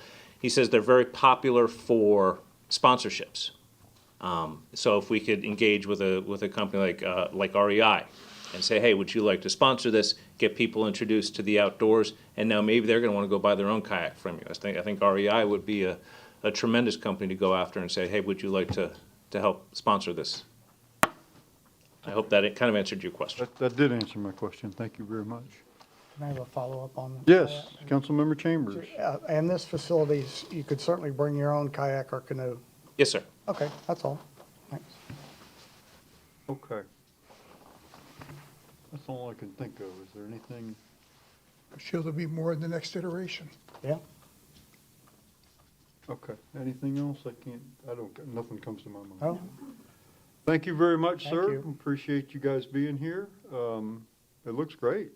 So we'll be done by, what, July 1st? yes. Do they have enough to go back? Thank y'all very much. Did you, yeah, I think we're good. Okay. Thank you, Mr. Loretta. Okay, council members, next item of business is the proposed city clerk recruitment process. So as you know, the city clerk has announced her retirement, and I have met with city manager and our HR director, primarily with our HR director and the city clerk, to discuss a proposed process for identifying a replacement. And so I'd like to share that with you tonight for your approval, your consideration, your comments. This is what we mutually came up with. So step one would be that we suggest we do this in-house as opposed to using a recruiting firm. Two primary reasons for that is, one is we know we have a really robust HR department in the city now that I think is extremely competent in doing executive recruiting, and I don't think we need an outside. I think we have world-class talent already on our staff. And two is it would, besides that, it would slow it down considerably because we'd have to go out for RFP to identify a recruiting firm. So we would never meet the date that she's going to retire if we do that. It's going to be tight as it is. So the our HR staff will prepare and post a position for advertisement. If you approve this, they're going to be working on that as soon as tomorrow. We've already looked at the job description and the minimum and preferred qualifications. We looked at the existing. We agree there doesn't seem to be any real wholesale changes. We talked to the city clerk about the current job description. Does it really fit the current day? And it seems to. So we're going to pretty much run with what we have. We talked about a little language cleanup here and there, but nothing substantive. So they would advertise the position, not just advertise it, but there's several places that HR uses besides Indeed. They go to the City Clerks Association, and that would be open on April 4th. The opportunity to apply, the window would be April 4th to April 30th for applications. They will compile all the applications. City Council will get all of them. However, they will be grouped into 3 groups. When they're given to us, they will identify who they believe are the top 5 candidates based on the qualifications that we put out. They will also, then the second group would be candidates that met the minimum qualifications. And then the third group, just for our visibility, are the people that applied but didn't meet the minimum qualifications. That's more for transparency so that we see everybody and there's no, like, well, did they filter somebody out or, so we want to be transparent with it. All the applications will be provided to the City Council for review on May the 2nd. That is right after their deadline is April 30th. At the May 6th council meeting, we will discuss and determine who we believe are the 3 to 5 finalists. We'll be up to 5. It does not have to be. It could be as low as 3. I think less than 3 might not be a good idea. I think we need to have 3 at least. Following the May 6th council meeting, city staff will coordinate the date of the interviews. Interview process will consist of 2 stages, very similar to what we did when we identified Mr. Bahia. Stage 1 will allow the city council members to come in and conduct the one-on-one interviews with each candidate like we did for the city manager. That will take, depending on how many, could take up to 2.5 hours or as little as 90 minutes, depending on how. Then we will have public interviews that same day in the afternoon. We'll bring the candidates, will come back after lunch for public interviews in here where we will do what we did with the city manager candidates. A little change, having Mr. Bahia went through the other side of that process and had some recommendations about being, I think we locked you in a closet upstairs or something while we were talking to the other candidates, so we're not going to do that this time. We'll be able to give the candidates a time so that when they're done in the morning, they know I'm free until 2 o'clock or 1:30 or whatever their time is to come, and they can go to lunch or they can hang out here, they can go to the library, or they can do whatever they want to do. They know what time to come back. We'll have public group council interviews in here in the afternoon. Following those interviews, we will move to place the ranking of the top 3 candidates on the next regular council agenda, or for expediency, we may have to, and I think we probably will have to, opt to schedule a special meeting for this purpose. And so we talked this week about, I think it's very likely in order to meet the timeline that we will need to schedule a special meeting, and it will probably be before we've conducted the interviews because our rules call for us to schedule a special meeting in a regular meeting. So when that time comes, we will have that under new business or on the council agenda or something that we need to schedule a special meeting. Once we identify I think that at least the top 2, if not the top 3, but hopefully we can identify, okay, this is our top pick, but this would be our second pick, and maybe even our third pick. Then, and this part is up to the council after this. Another decision point is in the past, the mayor has been identified to work with our HR director to negotiate with the identified candidate the terms of their contract and start date and salary and all that stuff. And then it would then, of course, the contract would come back for the council for approval, and then we would make a decision to approve the contract and hire the person. So that's the proposed pathway. it's really very similar to what we did in the past. It's also very similar to what we did at the Transportation Planning Organization. I was tasked with leading the committee to hire the new executive director there right after we hired Mr. Bahia. So it's kind of a hybrid of the two processes, along with input from Mr. Nazario. So that's what I propose, but this is your decision. I think it works. I'm in favor of it. Looks like a good process, I'll make a motion. Do we need a motion for it, or or just consensus. just consent? I don't think we need a motion. Do we need a motion? I don't think so. I don't think so. Move forward with the process. Does that work for you? Yes. Okay. All right. Next item I have for your consideration is the relinquishment of a position on the school support committee.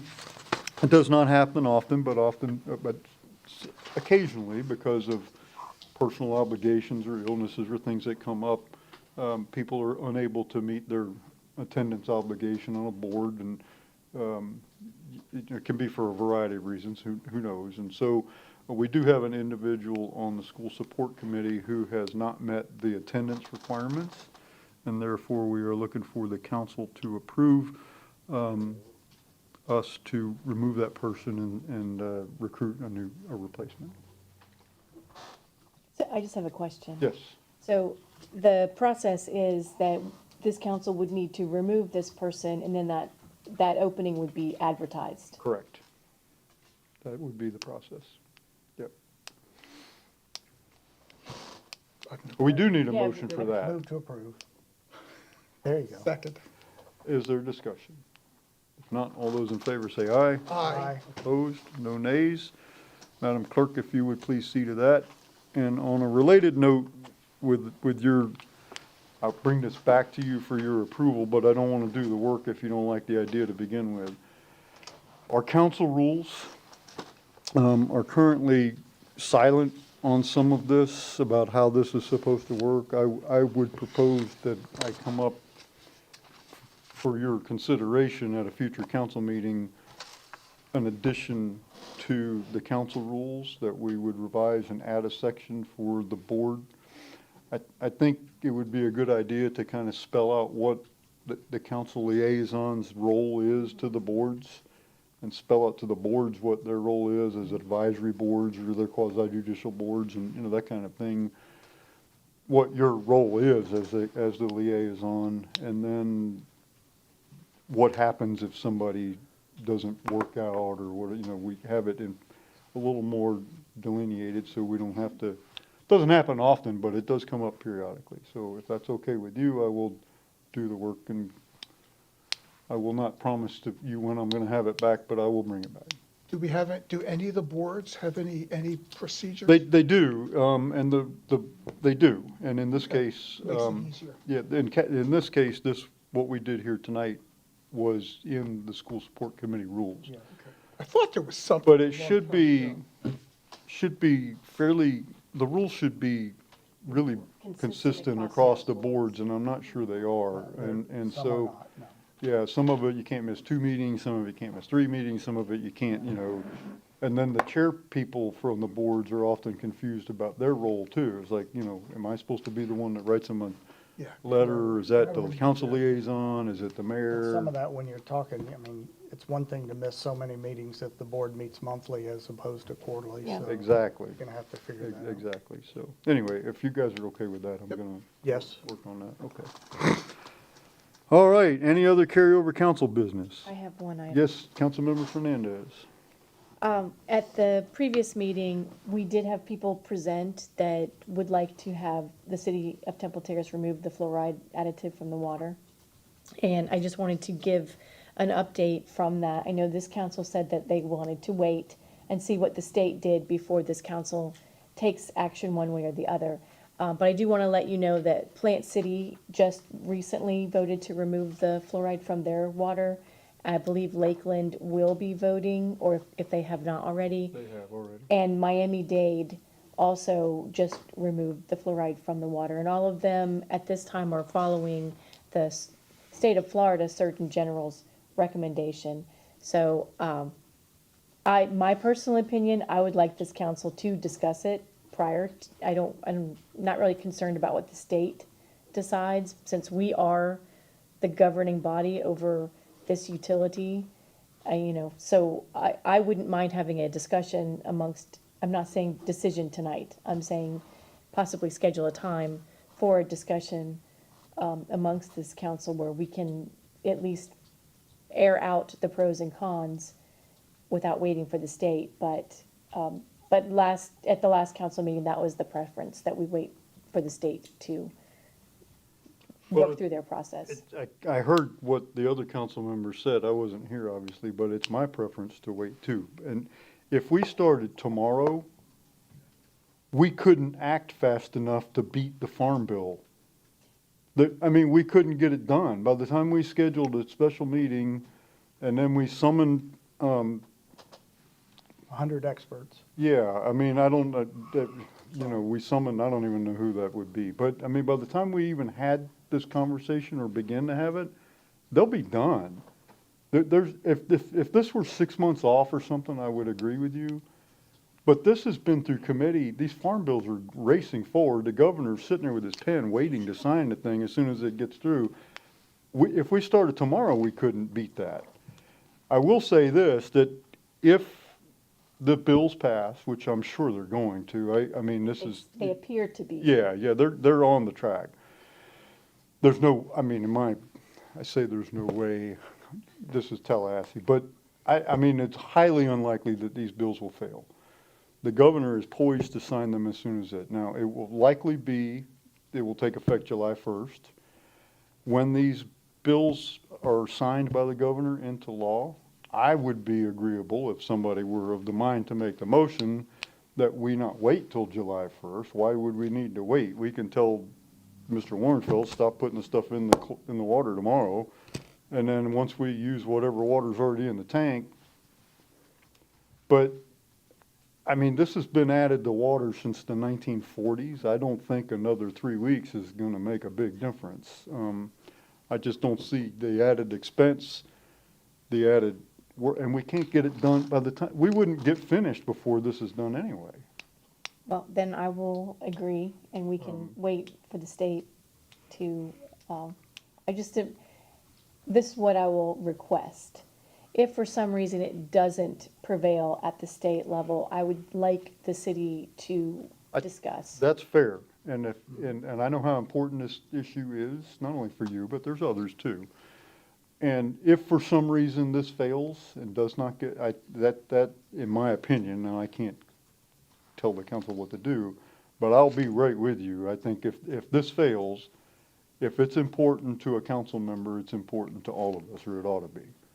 And I think it's important to you, I know it is, and I think there's other people in the community that's important to. So you will have my support in that if something happens at the state level.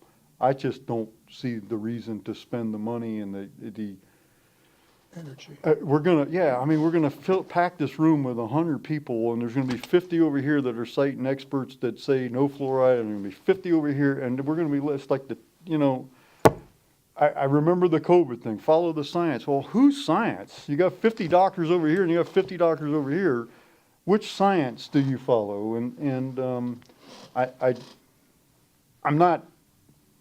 I think this is an important thing for our city to have this discussion, regardless of how hard it might be. But I don't think there's any reason to have it at this point. So if we get to the end of April when the session ends and nothing happened, I'm with you. In my opinion, yes, we need to have it. Okay, well, that's my request, Okay. and that's all I have. We get to the end of the session, they haven't approved it, I'm all for the discussion. Yeah, I think we have to have it. We have to can't have just not, everybody else is having it. We need to have it. Okay. Other council business? I have one One more? new item. Yep. Oh, new business or Well, council? it's new. Well, we're moving there next, so go ahead. Okay, so, for those of you who have lived in Temple Terrace a long time and maybe attended King High School or know people who did, Coach Macaluso has been a very long time baseball coach. I had 3 of my sons play baseball for him, and he was my driver's ed instructor at King. He is officially retiring from coaching baseball, and his last game is April 10th, which is a Thursday night.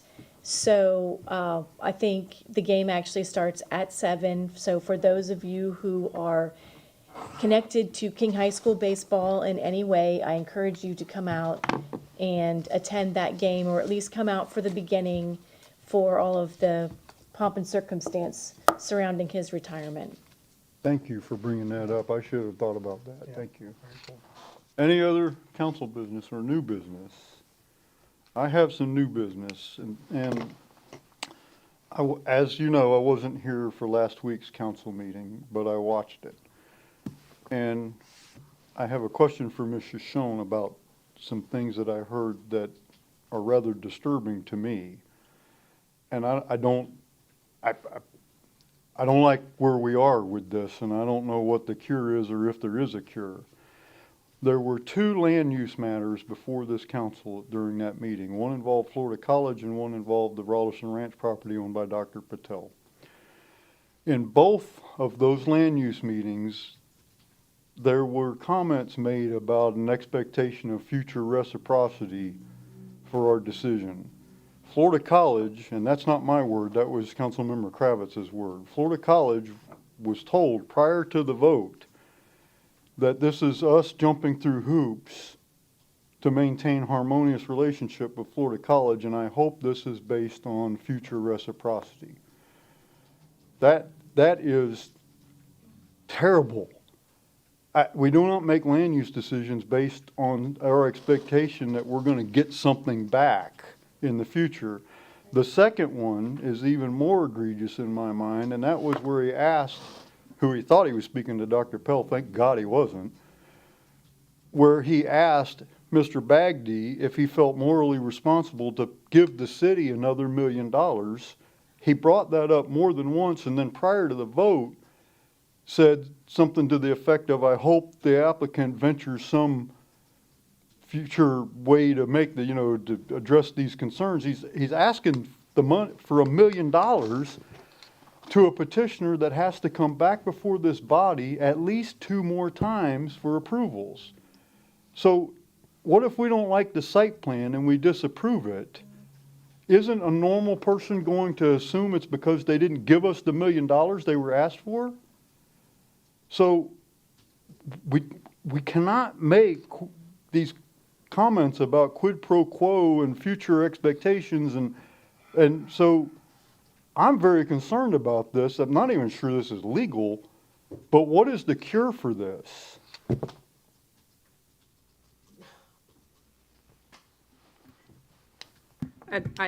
Fortunately, that this did not come from any other council members. This was one person's opinion, and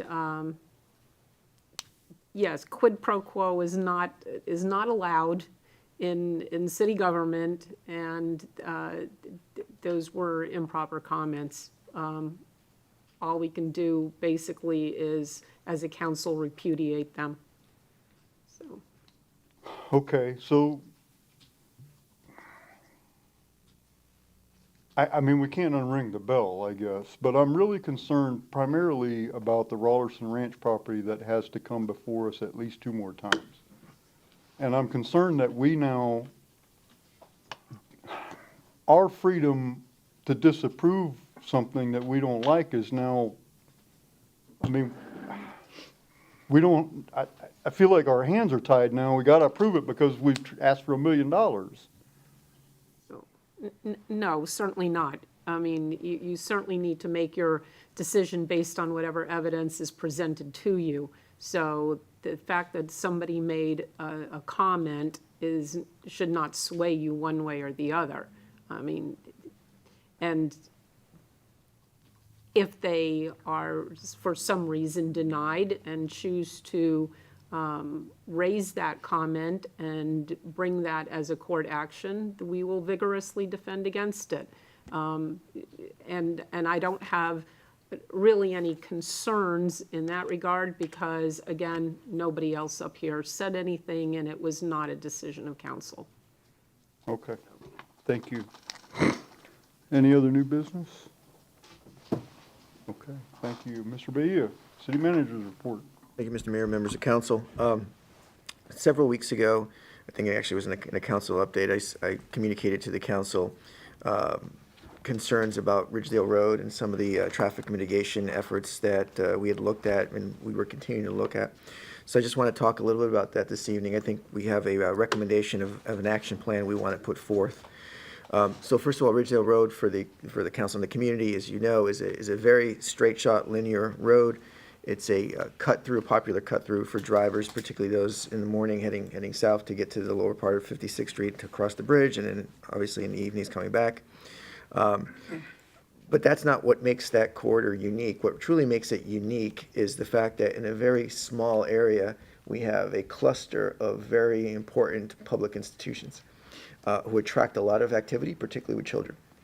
So you've got the Temple Terrace Elementary School, you've got the Corpus Christi School, you have the Ridgedale Sports Complex, you have the first fairway of the Temple Terrace Golf and Country Club, you have Woodmont Park nearby, and we all know that the majority of our outdoor events, special events, take place at Woodmont and on the first fairway, and people, in fact, will park on Ridgedale and cross, and there's a lot of movement going back and forth, and so all of that conflates with, again, people driving on the street. Over the last several years, we have done a number of traffic studies, or speed studies, I should say, in that corridor. They've shown different things, but they at times have shown that there have been excessive speeds noted. We have responded to that with targeted enforcement by our PD. They've done a great job. Also, this past year, we installed new flashing beacons for the school zones. We installed new signage, new striping. So I think that's also gone a long way.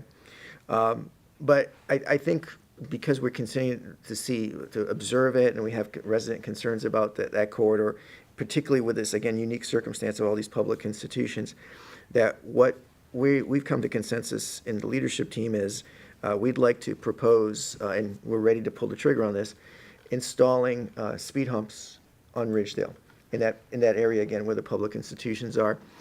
These would be the rubberized speed humps like we've installed recently in Knights Branch. They're bolted into the asphalt, so we could consider it a test, if you will, or a pilot, see how it works. And then what I would also recommend doing at the same time that we're installing new speed humps on Ridgedale would be replacing the ones on Sunnyside. So as you know, I mentioned this is a cut through, so the cut through on the south side of Bullard becomes Sunnyside. Historically, there were speed humps there.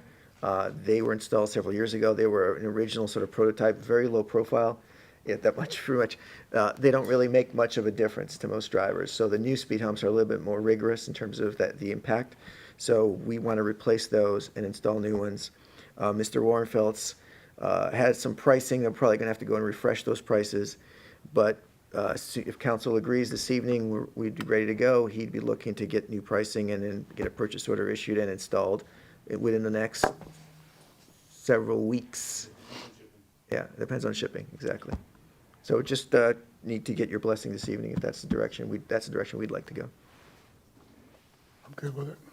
I just have one question. Sure. And you talked about your management team. Fire's okay, because I know that was a concern before. Yep. That's a very good question, and I've mentioned that in public here and also at the council. So I've spoken with Fire Chief Kemp a number of times. He's not here this evening. He couldn't be here, but Operations Chief Murley is here in case you have specific questions. But originally, Chief Kemp had a concern about, when he was first heard about this notion, about what it would do to impact response times and wear and tear on the vehicles, because they go up in this road quite a lot. The more Chief Kemp and I have spoken about this, and the more observations he makes, and he recognizes all these challenges with all these public institutions right there, I think his understanding was they're in the safety business, and they don't want to be the ones standing as an obstacle to the enhanced safety of the corridor, particularly with children. So he's amenable to doing it. I think our understanding is, again, we're putting these in. These are not asphalt, they're rubberized, so if there's an issue we encounter later on, that we could reduce them. We could remove them, I should say, or change where they are.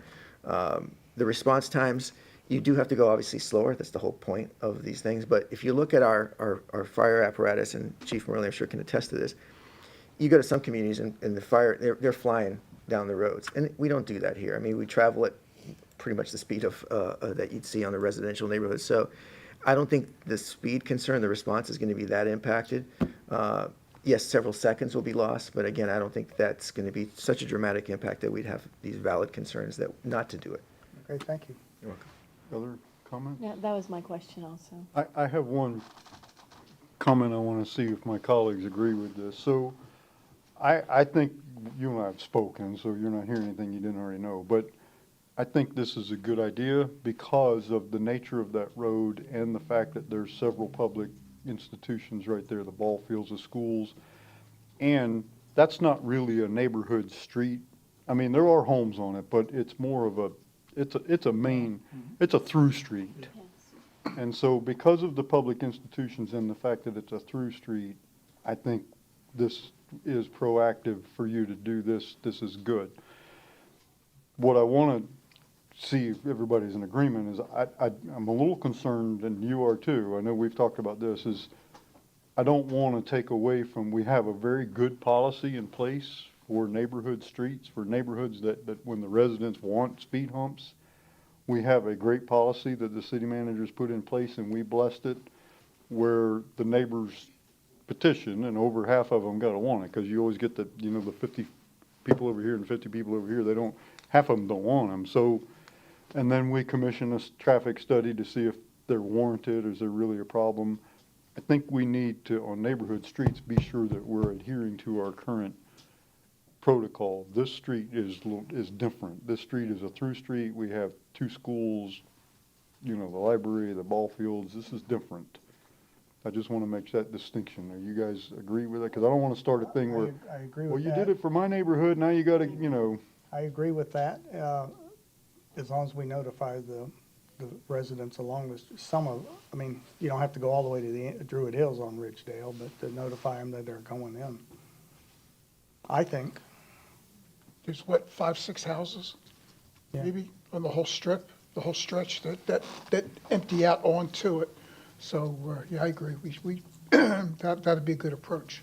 As long as we We're don't, gonna do it. negate it. Just let them know that this is happening. right, as long as we don't negate our policy for other neighborhoods. that's what I want to make Yeah. sure. So Yeah. I don't want at the next meeting somebody to come up and say, well, This no, is- I don't have to do a survey now or a petition because I agree, it's not really a neighborhood street. yeah. Okay. Does that make sense? Yes. Yes. Thank you on that. The second item I wanted to bring to the council and the public's attention is several months ago, the county commission, and we've spoken about it here, a stormwater study. They have, the consultant was retained. I mentioned at the last meeting that the consultant has reached out. We have a meeting scheduled for, I believe it's April 22nd. Mr. Warrenfeldt and I to sit down with their consultant. But in the meantime, we were just notified that they're going to be holding public engagement meetings through various high schools and other schools in the area. So I just want to announce the ones that are, there's several that are not in Tampa. There's none in Temple Terrace, but there's several that are not in Tampa. I'm just going to give you the Tampa ones for the public, so you have the dates, and in case anyone's interested. I will also ask that our public information officer put this on the website after the meeting. So on April 15th at 6:30, there'll be a meeting concerning this issue at Pierce Middle School in Tampa. Then on April 23rd at 6 p.m. at the Carrollwood Cultural Center, also obviously in Tampa, or in Carrollwood. And then on May 12th at 6 p.m. At the UACDC. And then on May 15th at 5:30 p.m. at the Jimmy Keel Public Library on Bears Avenue. And those are the ones that right now have been scheduled that we're aware of. Like I said, we'll put the information out there for the public. Obviously, this is for the entire county, so if they're Temple Terrace residents, particularly those that were impacted by flooding, I would encourage them to attend and have their voices heard. Very good. And the last thing I have is just to invite Mr. Langfeld to come up and talk to us about Student Art Initiative. Welcome back. Good evening, Mayor, members of the City Council. Carl Langfeld, Leisure Services Director. I'm sure you've all heard of the Louvre and the Guggenheim. Rumor has it they have some nice artwork there. But next Thursday, April 10th, we will be hosting an art exhibition of artwork made and done by the students in our after-school program at the Family Recreation Complex. This event will be from 5:30 p.m. until 7 p.m. Come early, go make a baseball game, make an evening out of it. So this will all be artwork done by the students in the after-school program. The facility will be decorated to try and make it look like a nice fancy art museum for the night. There'll be refreshments served at the event, so please come out And we'll see if we can't put the Mona Lisa to shame. So I hope to see you all there. Thank you, Mr. Langford. That's all you have? City Attorney's report. I don't have anything to report. However, if I can just go back for a moment, since I was not prepared for your question before, I did mention repudiation of a comment made by any council member. And that can be done either by censure or by resolution. A censure is a formal public group condemnation of an individual whose actions run counter to the group's acceptable standards for individual behavior. Or you can do by resolution, a formal expression of opinion or an action taken by a group, in this case, the city council, to express disagreement or disapproval of the statement.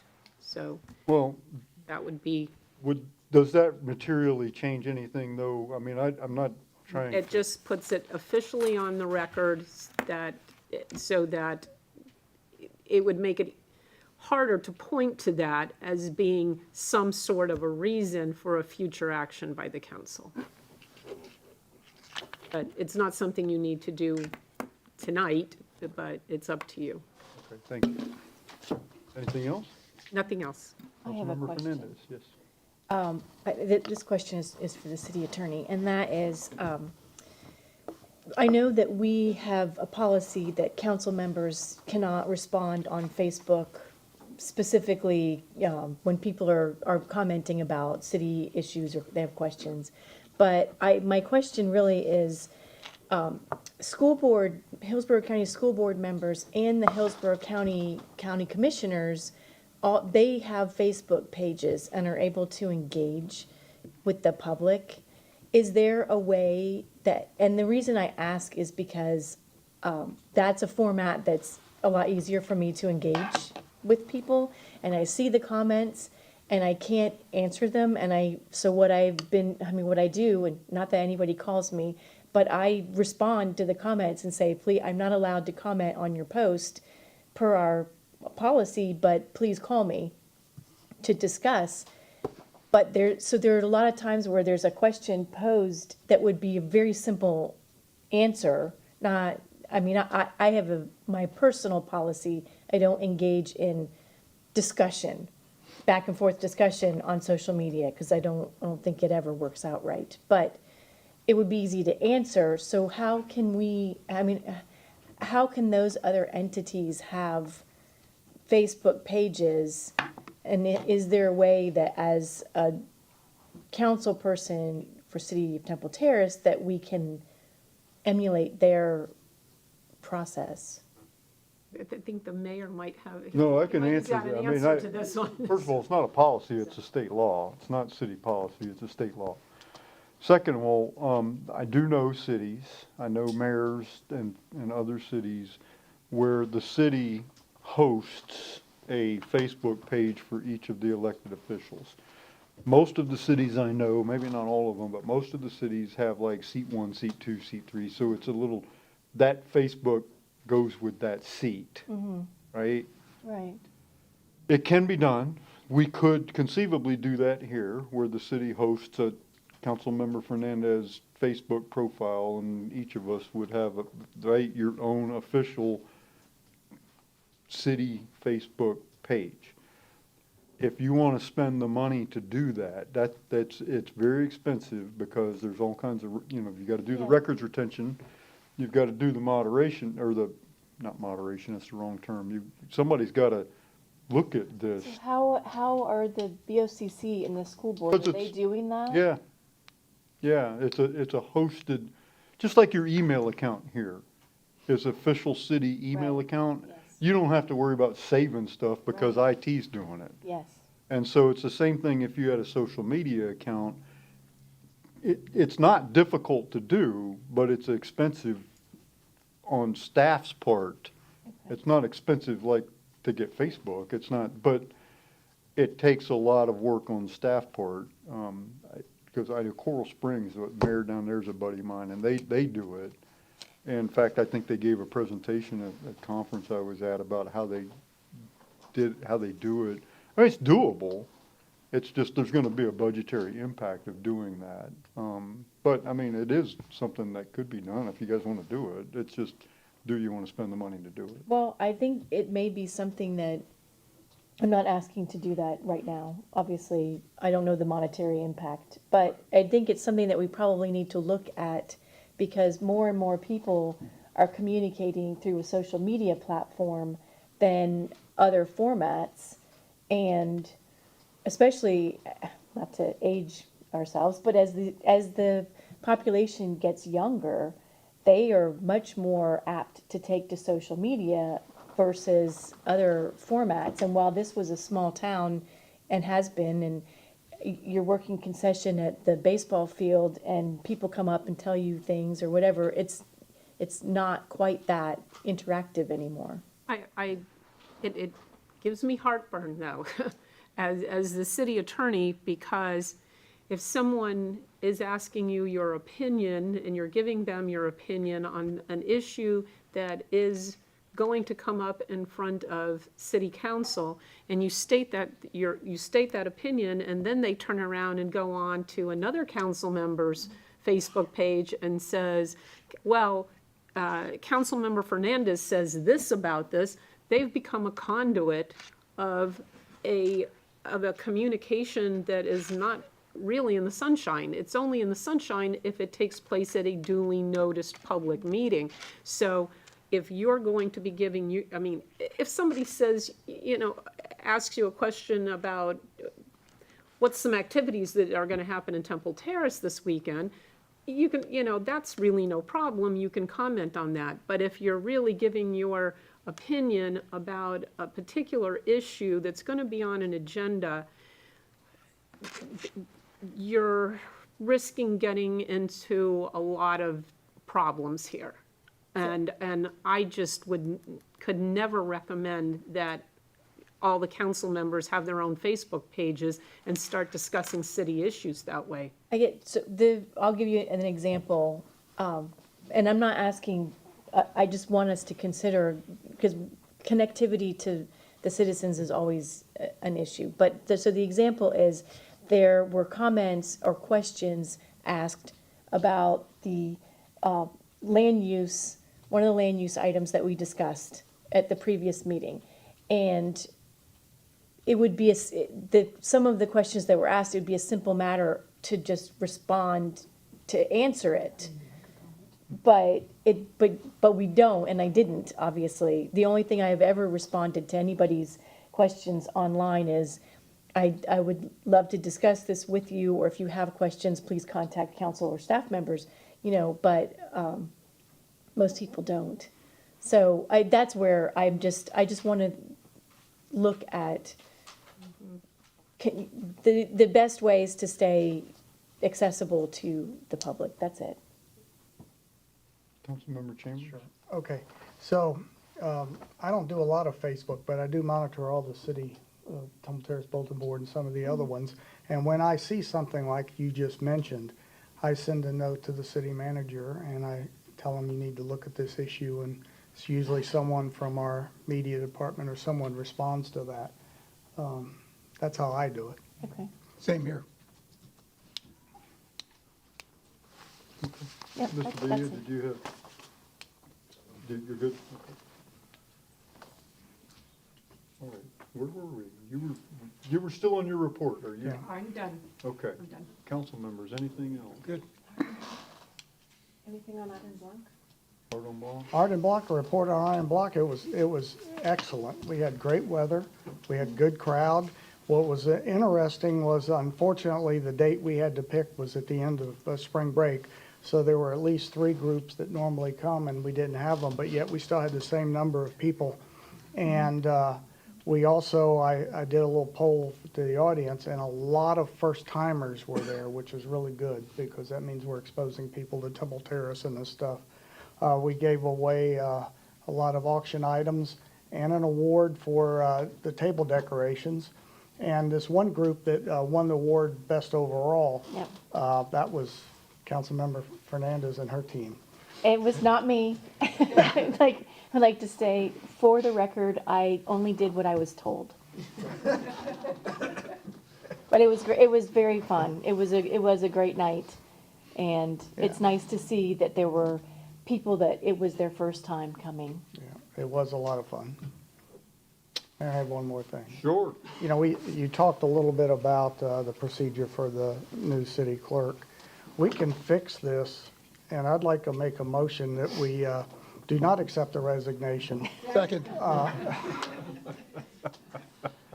April Fool. We're not gonna let her retire, huh? Okay. So one final comment to our staff. I just want you to know we really do appreciate what you do. I say this periodically. I hope you know it's sincere, and it's not just from me, it's from the whole council. I know that it can be rather unfun to present to council sometimes, and it can be nerve-wracking, I understand. But just know that we really appreciate what you do. You are very much appreciate all the work that you do. We don't do anything to deliver services to our constituents here. It all goes through you. And so you take very good care of our city, and we appreciate it and thank you. So, anything else? All right, we're stand adjourned.